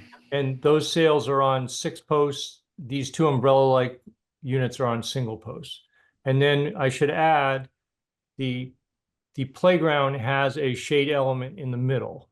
And I'll show you a couple images of that. The one other thing we're doing is the boat racks on this east side are encroaching over the property line. We're going to reset those so they conform. And that's shown right here. The other thing I wanted to discuss about the grading is this main lawn and this east lawn. We're looking about extending the existing irrigation in those areas. So those lawns just are a little more durable with all the use they get. Let me show you, if I may, these are some views of the playground from the playground vendor. That's the plan blown up. It's actually spun 180 from where it is on mine. There's a youth area on one end and then a slightly older child area on the other, with an area for parents to watch from the middle. There's the playground vendor's illustrations. These are set up with an accessible path all the way around and accessible areas that are hardscape, and Pam Gary's on if we have any specific questions to do with the equipment. But I just wanted to see these views. This layout and presentation was reviewed with Design Review. Since that meeting, we've updated some of the color scheme of these units, which if your commission approves things, we'll bring back to them for their final review and approval. But these renderings more closely reflect what Design Review requested as far as colors. Will, can I jump in for 1 second? Please. Since Design Review had made some suggestions on the colors, I had since gone back to our Parks and Rec Commission meeting on July 1st, just this past Monday, and they are very much in favor of the original colors. The colors scheme that they originally presented, and I believe that's in your packet, that I sent to P and Z. I think the feeling is that we did a playground survey. It went to 1,000 people participated and over 70%. Can I just interrupt for a minute? Pamela, would you Sure. just identify yourself? Oh, sure. I'm the new Parks and Recreation Director, Pamela Gary. Thank you. Sorry about that. So the feeling is with the commission that we did a playground survey that went out to the entire community. We did get just under 1,000 participants. And in that survey, over 70%, 170%, 180% loved the color schemes that were presented. I did meet with Matt Hoey. He also had voted and really liked the original color scheme as well. It's not very far off from this one here. It's just that it had a little bit more color of royal blue in it, which I think is really important for sensory issues with young children that I didn't get a chance to talk about at the design review. That the royal blues and the tans are very calming for sensory issues, especially with this ADA layout. So I just thought I would bring that to your attention. That is something that had come up recently. And if you look back on the color renditions that I did submit to P&Z, you would see the original color scheme. Thank you. So, Well, Pamela, just a Mr. question. Chairman, how do we resolve this color issue between plan design and the Park and Rec people? I mean, Okay. No, there's a very quick answer to that, Ted. Design review is advisory. We can approve a plan that is submitted by Parks and Rec and the town of Guilford. okay. So that other schema was in the package, correct, Ann? Yes, and I can, if Will stops sharing, I can share my screen and you can see it's a bad scan of the submission, but I can show you what I have. Give me a second here. It just changes like the sail in the middle of the thing where the people's there. It's darker Right, blue. but the commission does agree that the sails should be the same color as the other sails. So they do agree with that. So this is the one you like. Well, yes, except the suggestion from the design review was to change the color scheme of the sail in the middle to match the other sails that we're proposing. And we all completely agree with that. The darker spots on the ground are not that dark. They're looking very dark in this picture, but they're actually a royal blue. And it is poured rubber and it's for ADA accessibility. But it looks very black here, and it's not. It's almost the color of the sail in the middle of the cover. But as you can see, there's just a little bit more teal and royal blues happening, other than the one that Will shared, which is just more tans. So I thought that I would mention the original design with the change to the color of the sail being more of a cream tone to match the other sails. Thank you, Pamela. I've got a question. How much other than the sails are seasonal, and how much will be removed, in the off season? The only thing that would be removed would be the sail. Everything, as you know, playgrounds now are year-round use. Okay. Good. That's great. Thank you. So if we were to approve the application as presented, that would be satisfactory to you in terms of the color scheme? Are you speaking with me, Ted? Yes. Yes, other than the color of the sail, we would like to conform to that tan as the other ones. Correct. So that would be a number 7, sail color to conform with other sails. Okay. All right, I have a motion. Have any Mr. questions? Chairman. No, I think we can move on. We've had a vigorous, long meeting tonight, and Oh, there's lots unless, more. so just, do commissioners have any other questions? I'm good, I do thank you. not. I'm all set. All right. Do Well, any Mr. other, Chair? any other, Good. what? Go ahead, Ed. I was going to just note that in the draft permit, I did add one condition, which is number 7, at the request of Kevin McGee, because we don't want to overrun the wetlands boundary, and that, I'll just read that special condition for you. It says, prior to installation of the soil erosion and sedimentation control measures, the limits of the wetlands should be staked by a wetland scientist or licensed surveyor. The concern here is that we just don't want construction to move into the regulated area. So we did, that- those were that- flagged in that original survey, and just so you know. And that primarily involves the kayak racks, right? Yeah, exactly. As far as the regrading, I deliberately held it back, an offset from that flagged line. We just want to make sure that your contractors know I where that agree. line is and that I it's agree. sacrosanct. Yes. So we've got an approval draft. But don't we have to add in Ted's as number 8 then? Yeah, With respect exactly. to Yep. the color? Number 8. Yeah.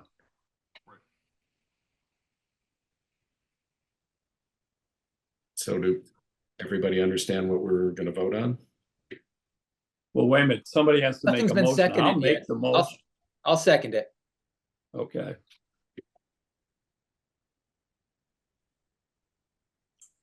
So let's have a vote. Or do we read the motion first, or do we vote? I mean, I'll read the motion if you want. Why don't we have Bill read the motion? Okay, Good. so site plan review, coastal site plan review for 140 Seaside Avenue, Jacobs Beach, map 24, lot 6, zone R3, applicant William Thompson of William Thompson AI and Associates on behalf of the owner, Town of Guilford, site plan and coastal site plan review for improvement of a playground area as stated below, with 2 additional items added. Number 7 being the comments from Kevin McGee regarding being careful with the wetlands areas when relocating things. And number 8 is to have the ability for them to match the sail color in the playground area with the other sails. Does that cover it, Ann? yes. All right. Second. Again. I'm Right. hello. I'm Laura Hartman, Chair of Park and Rec. I'll get my video going here. Yep. Pam, are we convinced that this is what we're voting on? With the color schemes that we would like? You're muted. You're muted, Pam. Pam. You're I muted, just but wanna, we are- I just wanna check because I've been listening for a long time and I'm a little confused. So I just really wanna make sure we've got the color schemes on, that we wanted. Those are the original ones that we presented to P and Z prior to design review asking for suggested changes. Excellent. And- Thank you all very much. I just wanted to double check on behalf of the commission and I appreciate all you do. So I think we have Well, I think we have a motion and a second. so now you need Let's to call vote. on us. Yep. So I vote aye. And you name us? Bill, Yes. Keep going. Kevin. Kevin, Yes. Roger, Yes. Bob, Yes. Ted. Yes. I think that is, am I missing anybody? Nope. Okay, Just good. Carolyn Mike? Ellis. I missed you last time, Bill. I just didn't want to do it again. Thank you, Mr. Chair. Thank you Next very much. item- The next item on the agenda is 1486 Boston Post Road, map 52, lot 11, zone PRB2. The applicant owner is Frank DeAndrea for 1486 Boston Post Road LLC. This is a modification to the approved site plan for phase development of the site. All right, thank you. Do we have someone representing the applicant? Good evening, Mr. Chairman. This is Attorney Marjorie Shansky. Good evening, members of the commission. I represent 1486 Boston Post Road LLC. I believe that Mr. DeAndrea, one of the principals, is in the room, as it were. And it appears that Mr. Harkin, our professional engineer, is detained in another jurisdiction, but I would like to provide the commission with what it has been aspiring to all evening, which is brevity. May I share my Here, screen? here. May I share my screen? So this is the whole purpose of this application is to convert the site plan into a phase development. And the first phase, which is outlined in red, comprises the Dunkin' with drive-through, and it's just in the finishing stages right now in terms of meeting all of its requirements. There is an addition to the site plan that's part of this phasing request, which is the addition of a 3-foot or less additional piece of retaining wall that has emerged at the recommendation of the builder during the construction process. But that is otherwise phase 1 almost ready. Phase 2 will be the residential building, which is outlined in green. And we're unsure of exactly when that construction will occur, but not immediately. But to facilitate its ultimate implementation, the infrastructure that will serve that building has been constructed and stubbed out prior to paving the site. So that includes the roof leader outlet from the residential building to catch basin 5, the septic force main, conduits for lighting, electrical components, water and gas connections, so that the construction associated with the, I'm very sorry, the 4th of July starts early in New Haven, and my dog does not prefer it. I beg your pardon. And it continues until sometime in August, but I digress. Awesome. So that's phase 2. And then phase 3, which is also at some future period, is really just to show that to facilitate, as the commission may recall, there's an easement that my cursor is running along that extends over the 1570 property and the 1486 property. And the shaded areas, the outlines in blue and this little area in the front, represent a grading easement and a utility easement, so that when this property, which we've been shown 2 residences to be added to it at some, again, time to be determined, that will be in their control to pursue. We have granted them a utility easement for the electrical pole to tie into that, and some grading to make the connection between the 2 properties work. So phases 1, 2, and 3, no, except for the little retaining wall here, no physical changes associated with this request. That is what we are seeking this evening. All right, Ms. Shansky, Bill, I'll go first and I'll let come in. So this is, there are minor grading changes, Correct. correct? And this There is, are I beg your pardon, there's minor grading changes which have been done in association between the engineers for the neighboring property and our engineer. And we're not implementing them. That's phase 3. That will occur at whatever point the neighbor elects to develop. Right, and then it is also a matter of timing for the residential portion of this. So you're looking for basically an extension of the original approval? We're not looking for an extension, but under the town's expectations, without the phasing, the certificate of occupancy, and please correct me if I'm stating this accurately, the certificate of the occupancy for the Duncan is implicated because the entire development has not been built. And Not completed. Right, right. we're trying to just separate them into phases so that the timing of that residential structure will stand alone. We're not asking you to extend the life of the permit in any way. But it won't be now, and it may or may not be next year. Just saying. You're basically saying it's a technicality. Correct. Yeah. Thank you. How long, Hey, Sean. how long would the permit last that this phasing could occur? They have 5 years from approval and then they can extend if they want. Another 5. For another 5, okay. All right, thank you. Bill, My question, Marjorie, you're doing a great job for the engineer, I must say. Thank you. I'm assuming that this retaining wall is what they would then extend over into the other property that's existing on Frank's property? Correct, and that'll be theirs to do as well. Yeah, right, but you're just allowing them some access to make that connection. Correct. Okay, thank you. Hey, hi, Sean. I have a question for you, Kevin Clark. Good evening.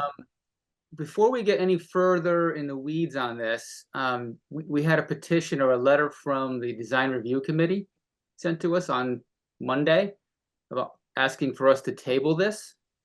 So my question would be, before we get any further into this application, do we plan on granting that tabling? And should we take care of that business? What is the basis for the table? If I may, I can share my screen. If Marjorie stops sharing, I can share my screen. You can read the letter. Thank you, Ann. We are not aware of such a creature as this letter. Can you see that? Yes. Okay, thank you.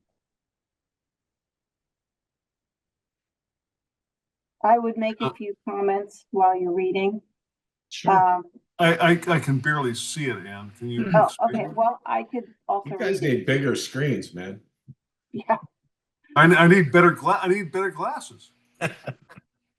I would like to make just one point. The new regulations, I cannot speak to what happened prior to the October 7th adoption of the brand new regulations, but the new regulations are absolutely silent about design review.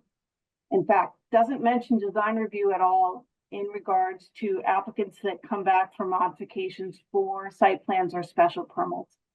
DRC is required for initial special permit and site plan applications, but there is no requirement in the regulations for any applicants to go back to DRC if they come in for a modification. I have a question. They make no statement as to what they are find dramatically different, so I find this piece of paper useless. I mean, if they approve the original plan, what's have they changed their mind here? I don't understand what's going on.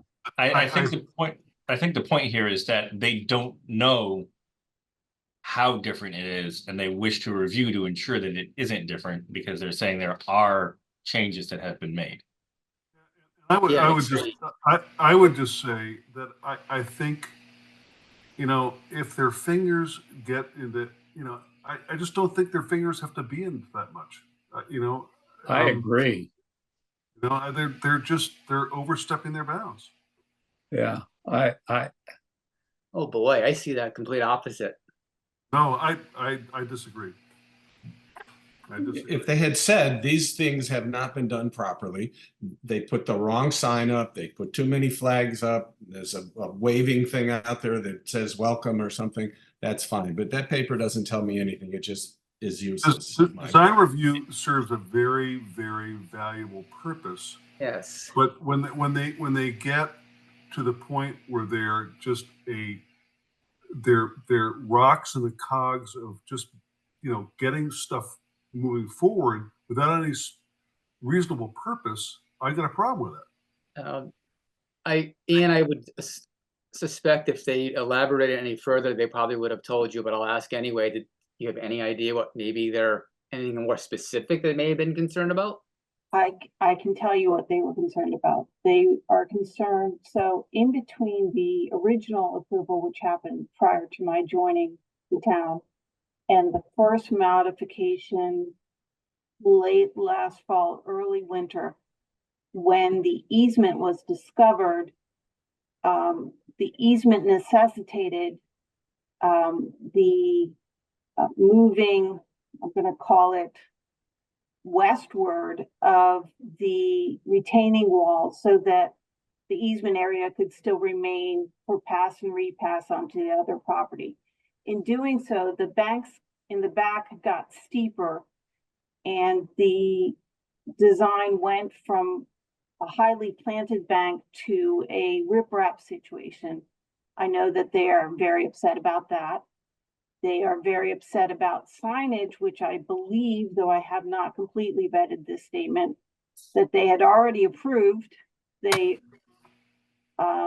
actually instructed me on the record to require Frank to remove the sign. And I'm like, I have no statutory authority to do that. But there is definitely a growing, I will say, make a more blanket statement. There's definitely a growing tension between design review, this office, and the Planning and Zoning Commission. And I would suggest, and I've suggested to them, that we have a discussion later in the year when everybody's in attendance about their role. But that's the gist of it. So Ann and I talked today. They are misconstruing their role, and they're not just misconstruing it. They're assuming they have more authority than they really do. Aren't they advisory? Kevin, I've said that they have a very valuable role. Yeah. But they are not driving, policy. They're advisory. Okay, no, I'm asking the question. Like, this is an extension. It's an arm of planning and zoning, another board or commission that who's asked us to table, and it sounds like we're not going to grant that. I just want to make sure that that we respectfully dot our I's and cross our T's and not insult anybody. And just I'll just give you a quick vignette, or anecdote. They wanted Target to change their logo for their new store on Route 1. I mean, give me a break. Give me a break. That's not going to happen. I don't agree with that. Do you want to drive them out of town? And I have a question. Is anybody checked the signage to see if it was done according to what was approved by whomever approved the signage? I don't know whose signage. Yeah, so signage, just so everybody knows, signage goes to a subset of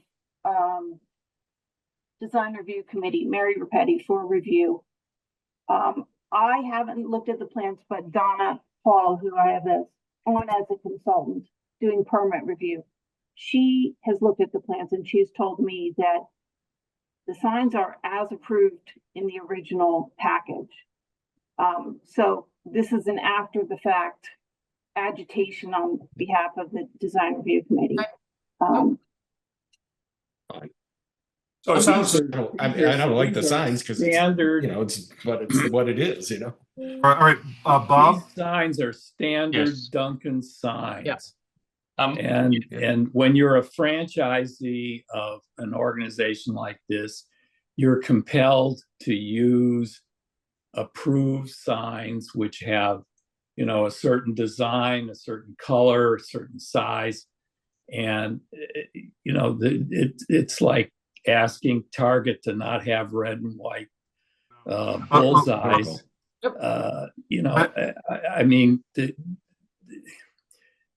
businesses have a right to have color associated, I mean, an image associated with a brand. Yeah. Thank you, Ted. Bob? So yeah, the signage I'm not really concerned about. That doesn't bother me as much. What I'm mildly worried about is the concern that was mentioned was that the hills are steeper in the back of that property. And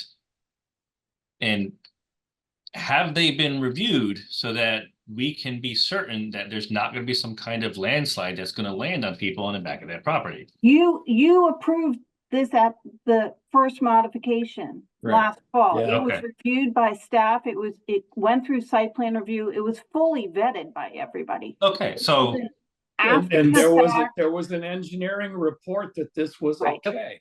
Yes. It's not double checking. Yeah, no. This is an after the fact objection from my perspective, that they were not consulted when the first site plan modification came in. And I will tell you, they were not consulted because the regulations don't require it. I did not send that modification to design review committee as I do all other applications, because there's nothing in the regulations that requires it.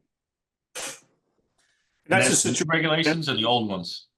The new ones. Was it in the old ones? I have no idea. No. Roger has a question. And you described earlier in this conversation the fact that there's no statutory requirement for design review to act at this juncture in any way.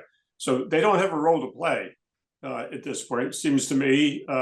Thank you for the letter, but it bears no weight on what we decide. So can we make a motion to? I'm sorry, may I be heard just briefly? Oh, sure. You know, there's an old dictum: when the judge starts arguing your case, shut up. So I want to told me that once. I want to express my appreciation to the commission and the restraint that it is describing in its response to this letter. It will be prejudicial to my client to not be able to achieve the mere conversion of the site plan into a phased site plan, that except for that little retaining wall under 3 feet, 3 feet under, that is the only physical issue associated with this. In the prior application, the commission recognized the advisory nature of design review in acceding to the applicant's interest in having their original color scheme be the color scheme. And you have already articulated a certain reticence or skepticism as to the propriety of the design review committee sort of insinuating itself into this moment of this application and requesting a tabling, which, as I said, will be prejudicial to my client. The issue of signage, and thank you, Mr. Sands, for your acknowledgement of the franchise relationship, but we're also subject to zoning. So if the comment were from Anne or others that there was a zoning conformity issue, we're right on that. We're all about that because we have to conform. But this particular request is really not germane to the scope of the application before the commission. So I hope that you can approve it this evening and send us on our way. Thank you. Any further comments from commissioners? No. That's good news for everybody. Ann, next item, are we moving on to that, or was that tabled, or are we moving on to 413? No, why don't we? Wait, don't we have to vote on this? Yeah, let's vote on this one. All right, we'll vote. Do I hear a motion? I would make a motion that we approve the request to move this to a phased development project as outlined in the proposed regulations. In the draft permit. I'm sorry, in the draft permit. I'm sorry. Do we have to read any more? Do we have to read any more of that, Ann? I mean, there's Nope, you're good. You're good. Aid and, you know, Yeah, right.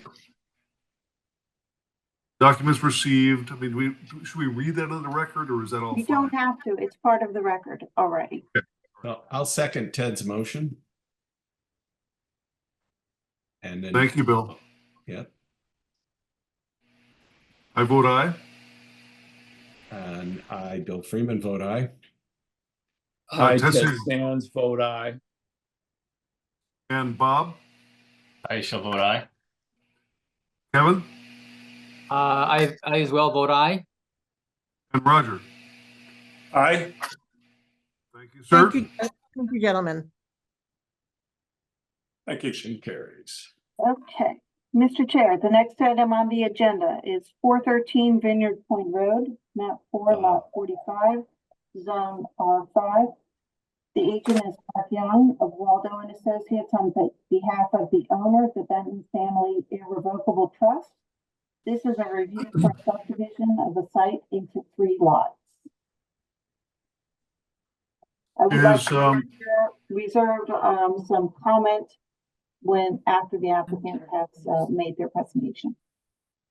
And just to clarify, because this is a subdivision request, this requires 2 public hearings, is that correct? No, it does not. Our current regulations say that you may hold a public hearing, but are not required to. Ah, okay, I'm sorry. And I made the executive decision to put it on the regular meeting agenda. Okay. If you prefer to have it as a public hearing, we can table it. I can notice it for our next meeting, and we can be almost done. So, Ann, we can hear the presentation and then make a determination as to whether there's a second public hearing. No, this is not a public hearing. This is a regular meeting item. So if you would, as a commission, I would suggest you decide now before we get into it. If you would like this, if you would prefer this to be a public hearing item, we should table this right now. I will notice it on the next agenda as a public hearing and do the required notification in the papers. But if you feel comfortable moving forward with the regular site plan review, that is allowed under the regulations. All right, I'm just going to say 2 things about this. Any subdivision, my opinion is that it should require a public hearing. My second opinion is, given that this involves the transition of what was formerly identified as open, and what's the formal term? Not open land. We talked about this. This is a property that is not open space currently. It has a house on it. So it has three other potential available lots. No, 2 Actually, other no. potential lots. 2 other lots. Good. It's a very, very large lot, and they want to divide it into 3 so they can probably, just surmising, sell off. But there was no discussion of fee in lieu of or anything like Well, that. that would be. Yeah, no, part of there our is a fee in lieu discussion. here. They're asking for that. Yep. But I think first we need to decide whether, I don't want to discuss this further until we decide on this tabling or not tabling issue. I with Sean with regard to a consideration of a subdivision. I think this puts the conversation in a whole different category. And I think neighbor input as an example would be very helpful. in our work, I would tend to favor going the public hearing route. I agree completely. I think that there are neighbors here and there are issues of this downstream pond, and I think this needs to be a public hearing. Yep, 100%. I'm very relieved we're going in this direction. Okay, so somebody should make a motion. Bill, you're muted. Bill, you're muted. I was talking to my wife to get me some water. What was the thinking behind not having the public hearing? Is it their property that's pretty much contained the whole thing? They're doing their own subdivision, or? It is one property, it's 3 lots. I made the executive decision not to notice it as a public hearing because I considered it a minor application, but that doesn't mean I'm not wrong. How many abutters would be affected if we sent out notices to, it was just 100 feet or something like that? If they have all the land, then it sort of becomes. Don't put her on the spot. No. I looked at Google Maps. There's at least 3 to 5 people right in Yeah, front. I mean, Yeah, I've walked it for wetlands. I believe there's at least. And Okay. I just want to say, and Yeah. do not hesitate to make executive decisions. You Right. and all your work, and Robin's, now Robin, who we should all welcome, your work is, it makes our jobs a little bit easier. So I'm hearing a sentiment now that we should move to a public hearing. I mean, Roger, you said it very well. I would suggest if you're heading that direction that you table both items because we don't want to hear them Yes. out of sync with each other. And I'll that make a motion to table both then for a public hearing. I'll second. Sorry to interrupt, Ann. Thank you, Bob. No, thank you, Bob. All right. Good the evening. motion- Can I just have a clarification? This is Nathan Rosadini. I got a notice in the mail that this was a public hearing and it was to be held at 7:30 at the community center. So I went down there and a bunch of other individuals were down there and were confused why there's no hearing. We never got notice of a Zoom link or anything like that.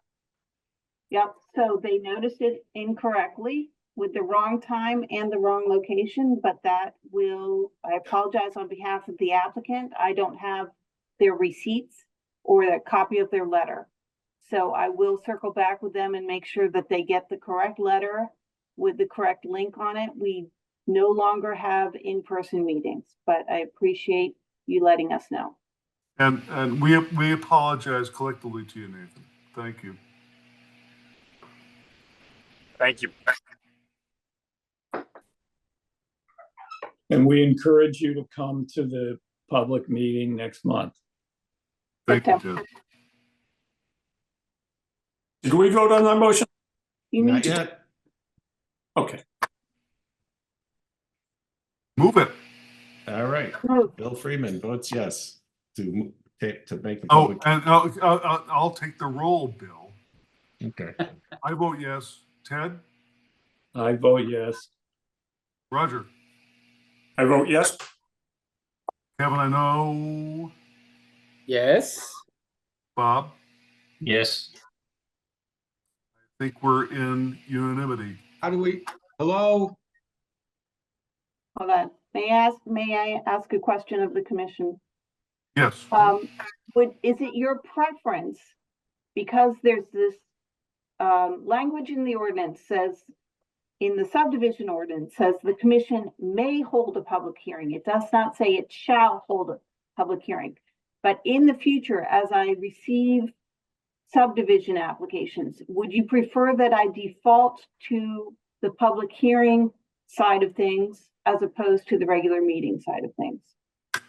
So my thoughts, kind of going to Bob's comments, I think Roger or Bill said, is that if you can see there are immediate abutting neighbors, that it should be a public hearing. Okay, I'll do my best there. I mean, I'll ask the commissioners, does that make sense? Yes. Yeah. Yeah, I would say any and all subdivisions. Okay, so Any and all. you're a little more strict Yep. than everybody else, yeah. Okay, So, I mean, Kevin, and you're probably speaking from an Itlands Waters point of view. I mean, just in terms of the impact of development on inland wetlands, right? You know what? You're giving me more credit than I deserve. I was not thinking it from an inland wetland standpoint, but that's a very good point.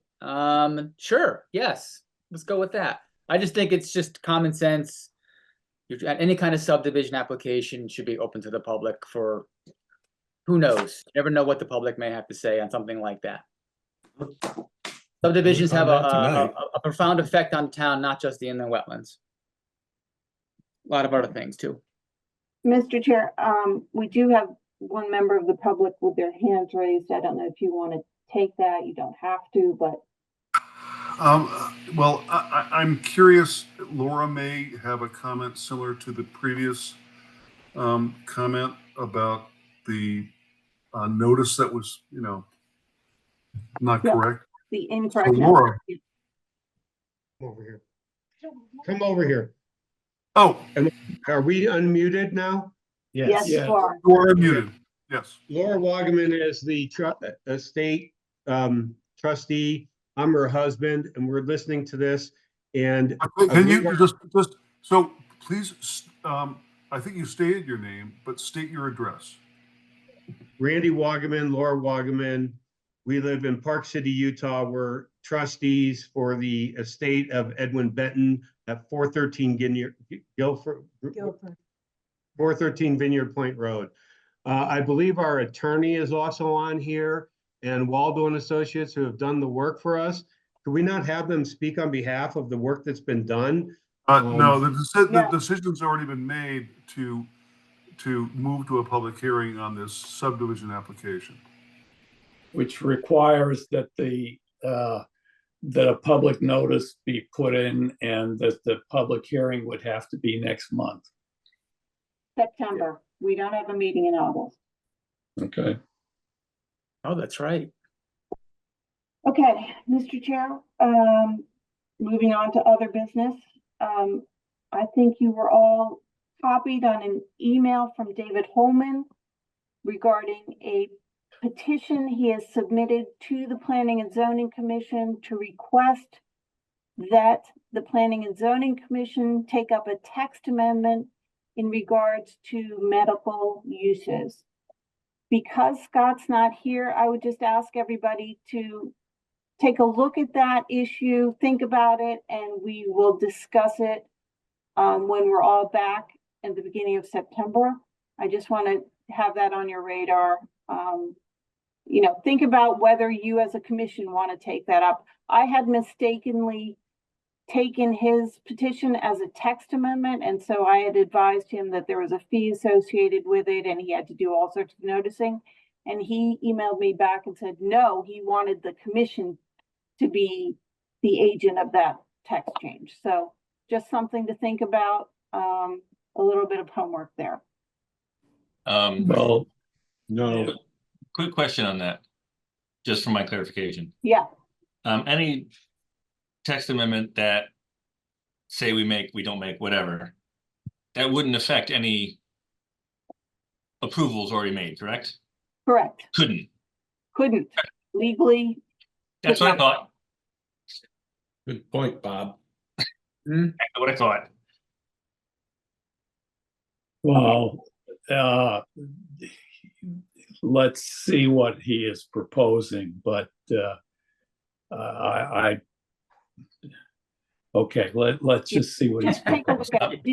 Did you all get the email? I just want to make sure you all got it. No, I didn't get it. I didn't. I may have gotten it, but I may have missed it. So that's okay. Okay. Yeah, I didn't see it. it came to all of us. I've got it in front of me. It's long.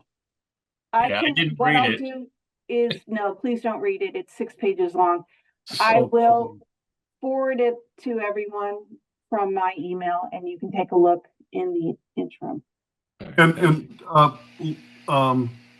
And did you forward it to, I mean, not that we want any more legal bills, did you forward it to Chuck or to our town council, or, I mean, is he on? I think that's premature. I think it could be a very simple decision. Okay. Once we all discuss it, but Boy, that's a little bit of homework. I won't get it to you this week. I will get it to you next week. well, I think that all the commissioners appreciate simple decisions. Yep. Yeah. And then the last item is our approval of minutes from last month. This was Robin's first shot at minutes. I think she did a great job, but I'd love Bingo. to hear if you have any additions or comments that we need to change.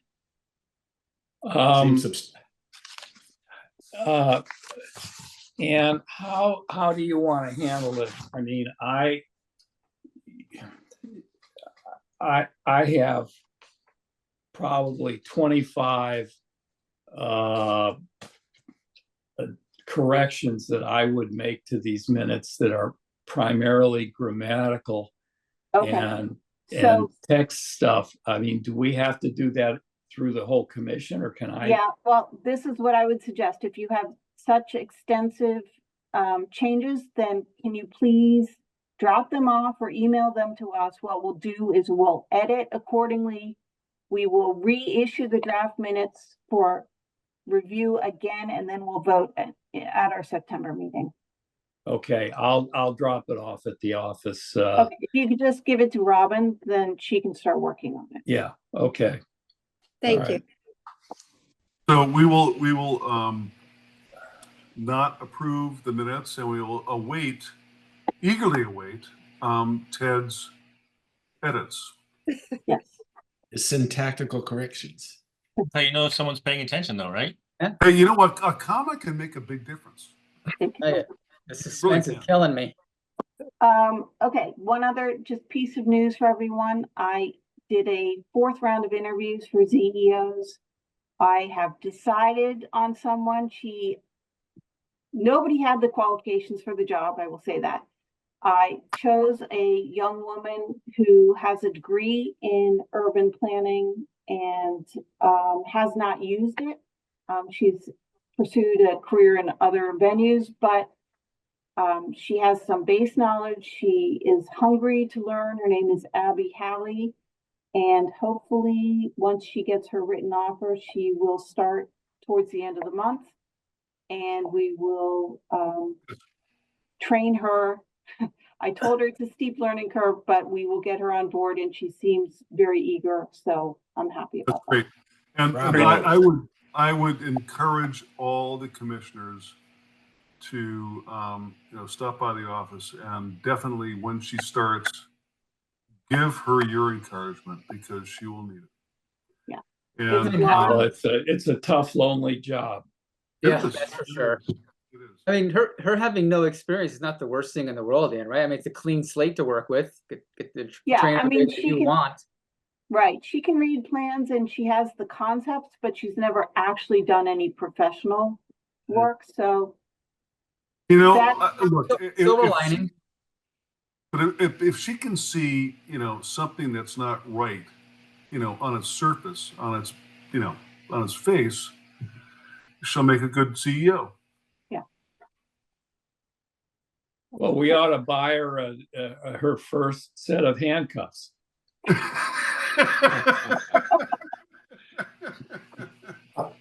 Oh boy. Oh man, that was good, Ted. I don't want to meet up with her. I don't want to meet up with her. Okay, I think we can make a motion to adjourn. Wait, before we do that, I think I will make a motion to adjourn. Hold on. No, I want to hear what Ted says. Is Robin still on? Yes, I'm here. Well, I don't know if we properly welcomed Robin to this role, but I, as a commissioner, I would point out that Robin has come to the commission from an organization where I was involved, and I've worked with Robin for many months. And we were disappointed when she made the decision to move to full-time work from part-time, but we were understanding of that. And I was delighted when small world, Anne told me who she had picked for this job, because I couldn't recommend Robin more highly. I mean, she's a great addition to Anne's team. And so I want everybody to know that I've worked with her for months, and I'm a big supporter. Thank you, Ted. Thank you. That's very gracious of you, Ted. Thank you. Yep, and welcome aboard, Robin. Thank I you. do very- want to bring up one thing Ted brought up in the past that seems to have disappeared a bit, was the question of the signs everywhere. Ugh. Yeah. Ugh. So I know we're off Yeah. for a month, but we need to keep that one somewhere in the haystack. Yeah, I'm working with Donna to do a global rewrite of the sign section of the ordinance, because it needs a lot of work and it's super problematic when we get permits in. But yes, I do agree. I'm still an advocate of suggesting that the commission outlaw those sandwich boards, period. I would do that. My only comment is that I think they're bigger fish to fry. I know that it's a problem, and the problem is that it can mushroom and kind of, as one merchant puts one out, another merchant puts a larger one out, and it can just get worse and worse and worse. But that would not be my focus of the ZEO, just from my own point of view. Yeah, I have a list of my own for her, so. Oh, good. I just know that it had been brought up by Ted, and we sort of forgot about it. Yeah, well, we need to keep it in mind. I mean, And I don't there's really no mind the reason sandwich why- boards as much as the ones that are all over the yards everywhere for trees and stumps and, Oh, well, this is the one. They're putting them up on telephone poles now, and they're 2 feet wide and 3 feet high. I mean, come on. What does the ZEO do? Do they go around just ripping them up? Because you're never going to find someone for putting something on a telephone pole or sticking a their sign phone for a numbers tree on it. company in the ground. That's what Reggie Reed used to do. I don't know if you remember. We used to go on Yep, I sure do. wetlands walks. She had town cars where the trunks were full of signs that she had taken off lawn. And she, Kevin, she was a legendary ZEO, definitely. Yes. In the worst possible way. I was thinking that wasn't what you meant, but Oh, I knew what you meant. so infamous. Infamous, yeah. Yeah. I'm just gonna point out that the ones on the telephone poles are, no matter what they are, absolutely illegal. You're not allowed to put anything on a telephone pole. You cannot impede the work of a lineman. That is the whole purpose of that law. Yeah, well, if you go by Strawberry, whatever it is, where Plaza the there. Strawberry Hill. Plaza, there's a great big A sign for a new roofing company. Yeah. That doesn't even have an office there. I mean, come on. The vape place. All right, Okay, it's so on the list. all right, it's about motion to adjourn. I'll second that. Sorry. Way ahead of me. I vote aye. Aye. Aye. Aye.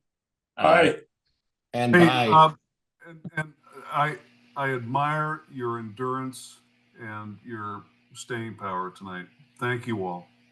Hey, Sean. Just Have a great holiday. Thank you, Sean. Yeah, just a reminder that our next meeting is September 4th. You have August off, All righty. so do I.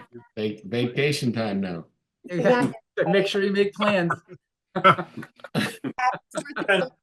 night, everybody. Right. Good night. Night. Night.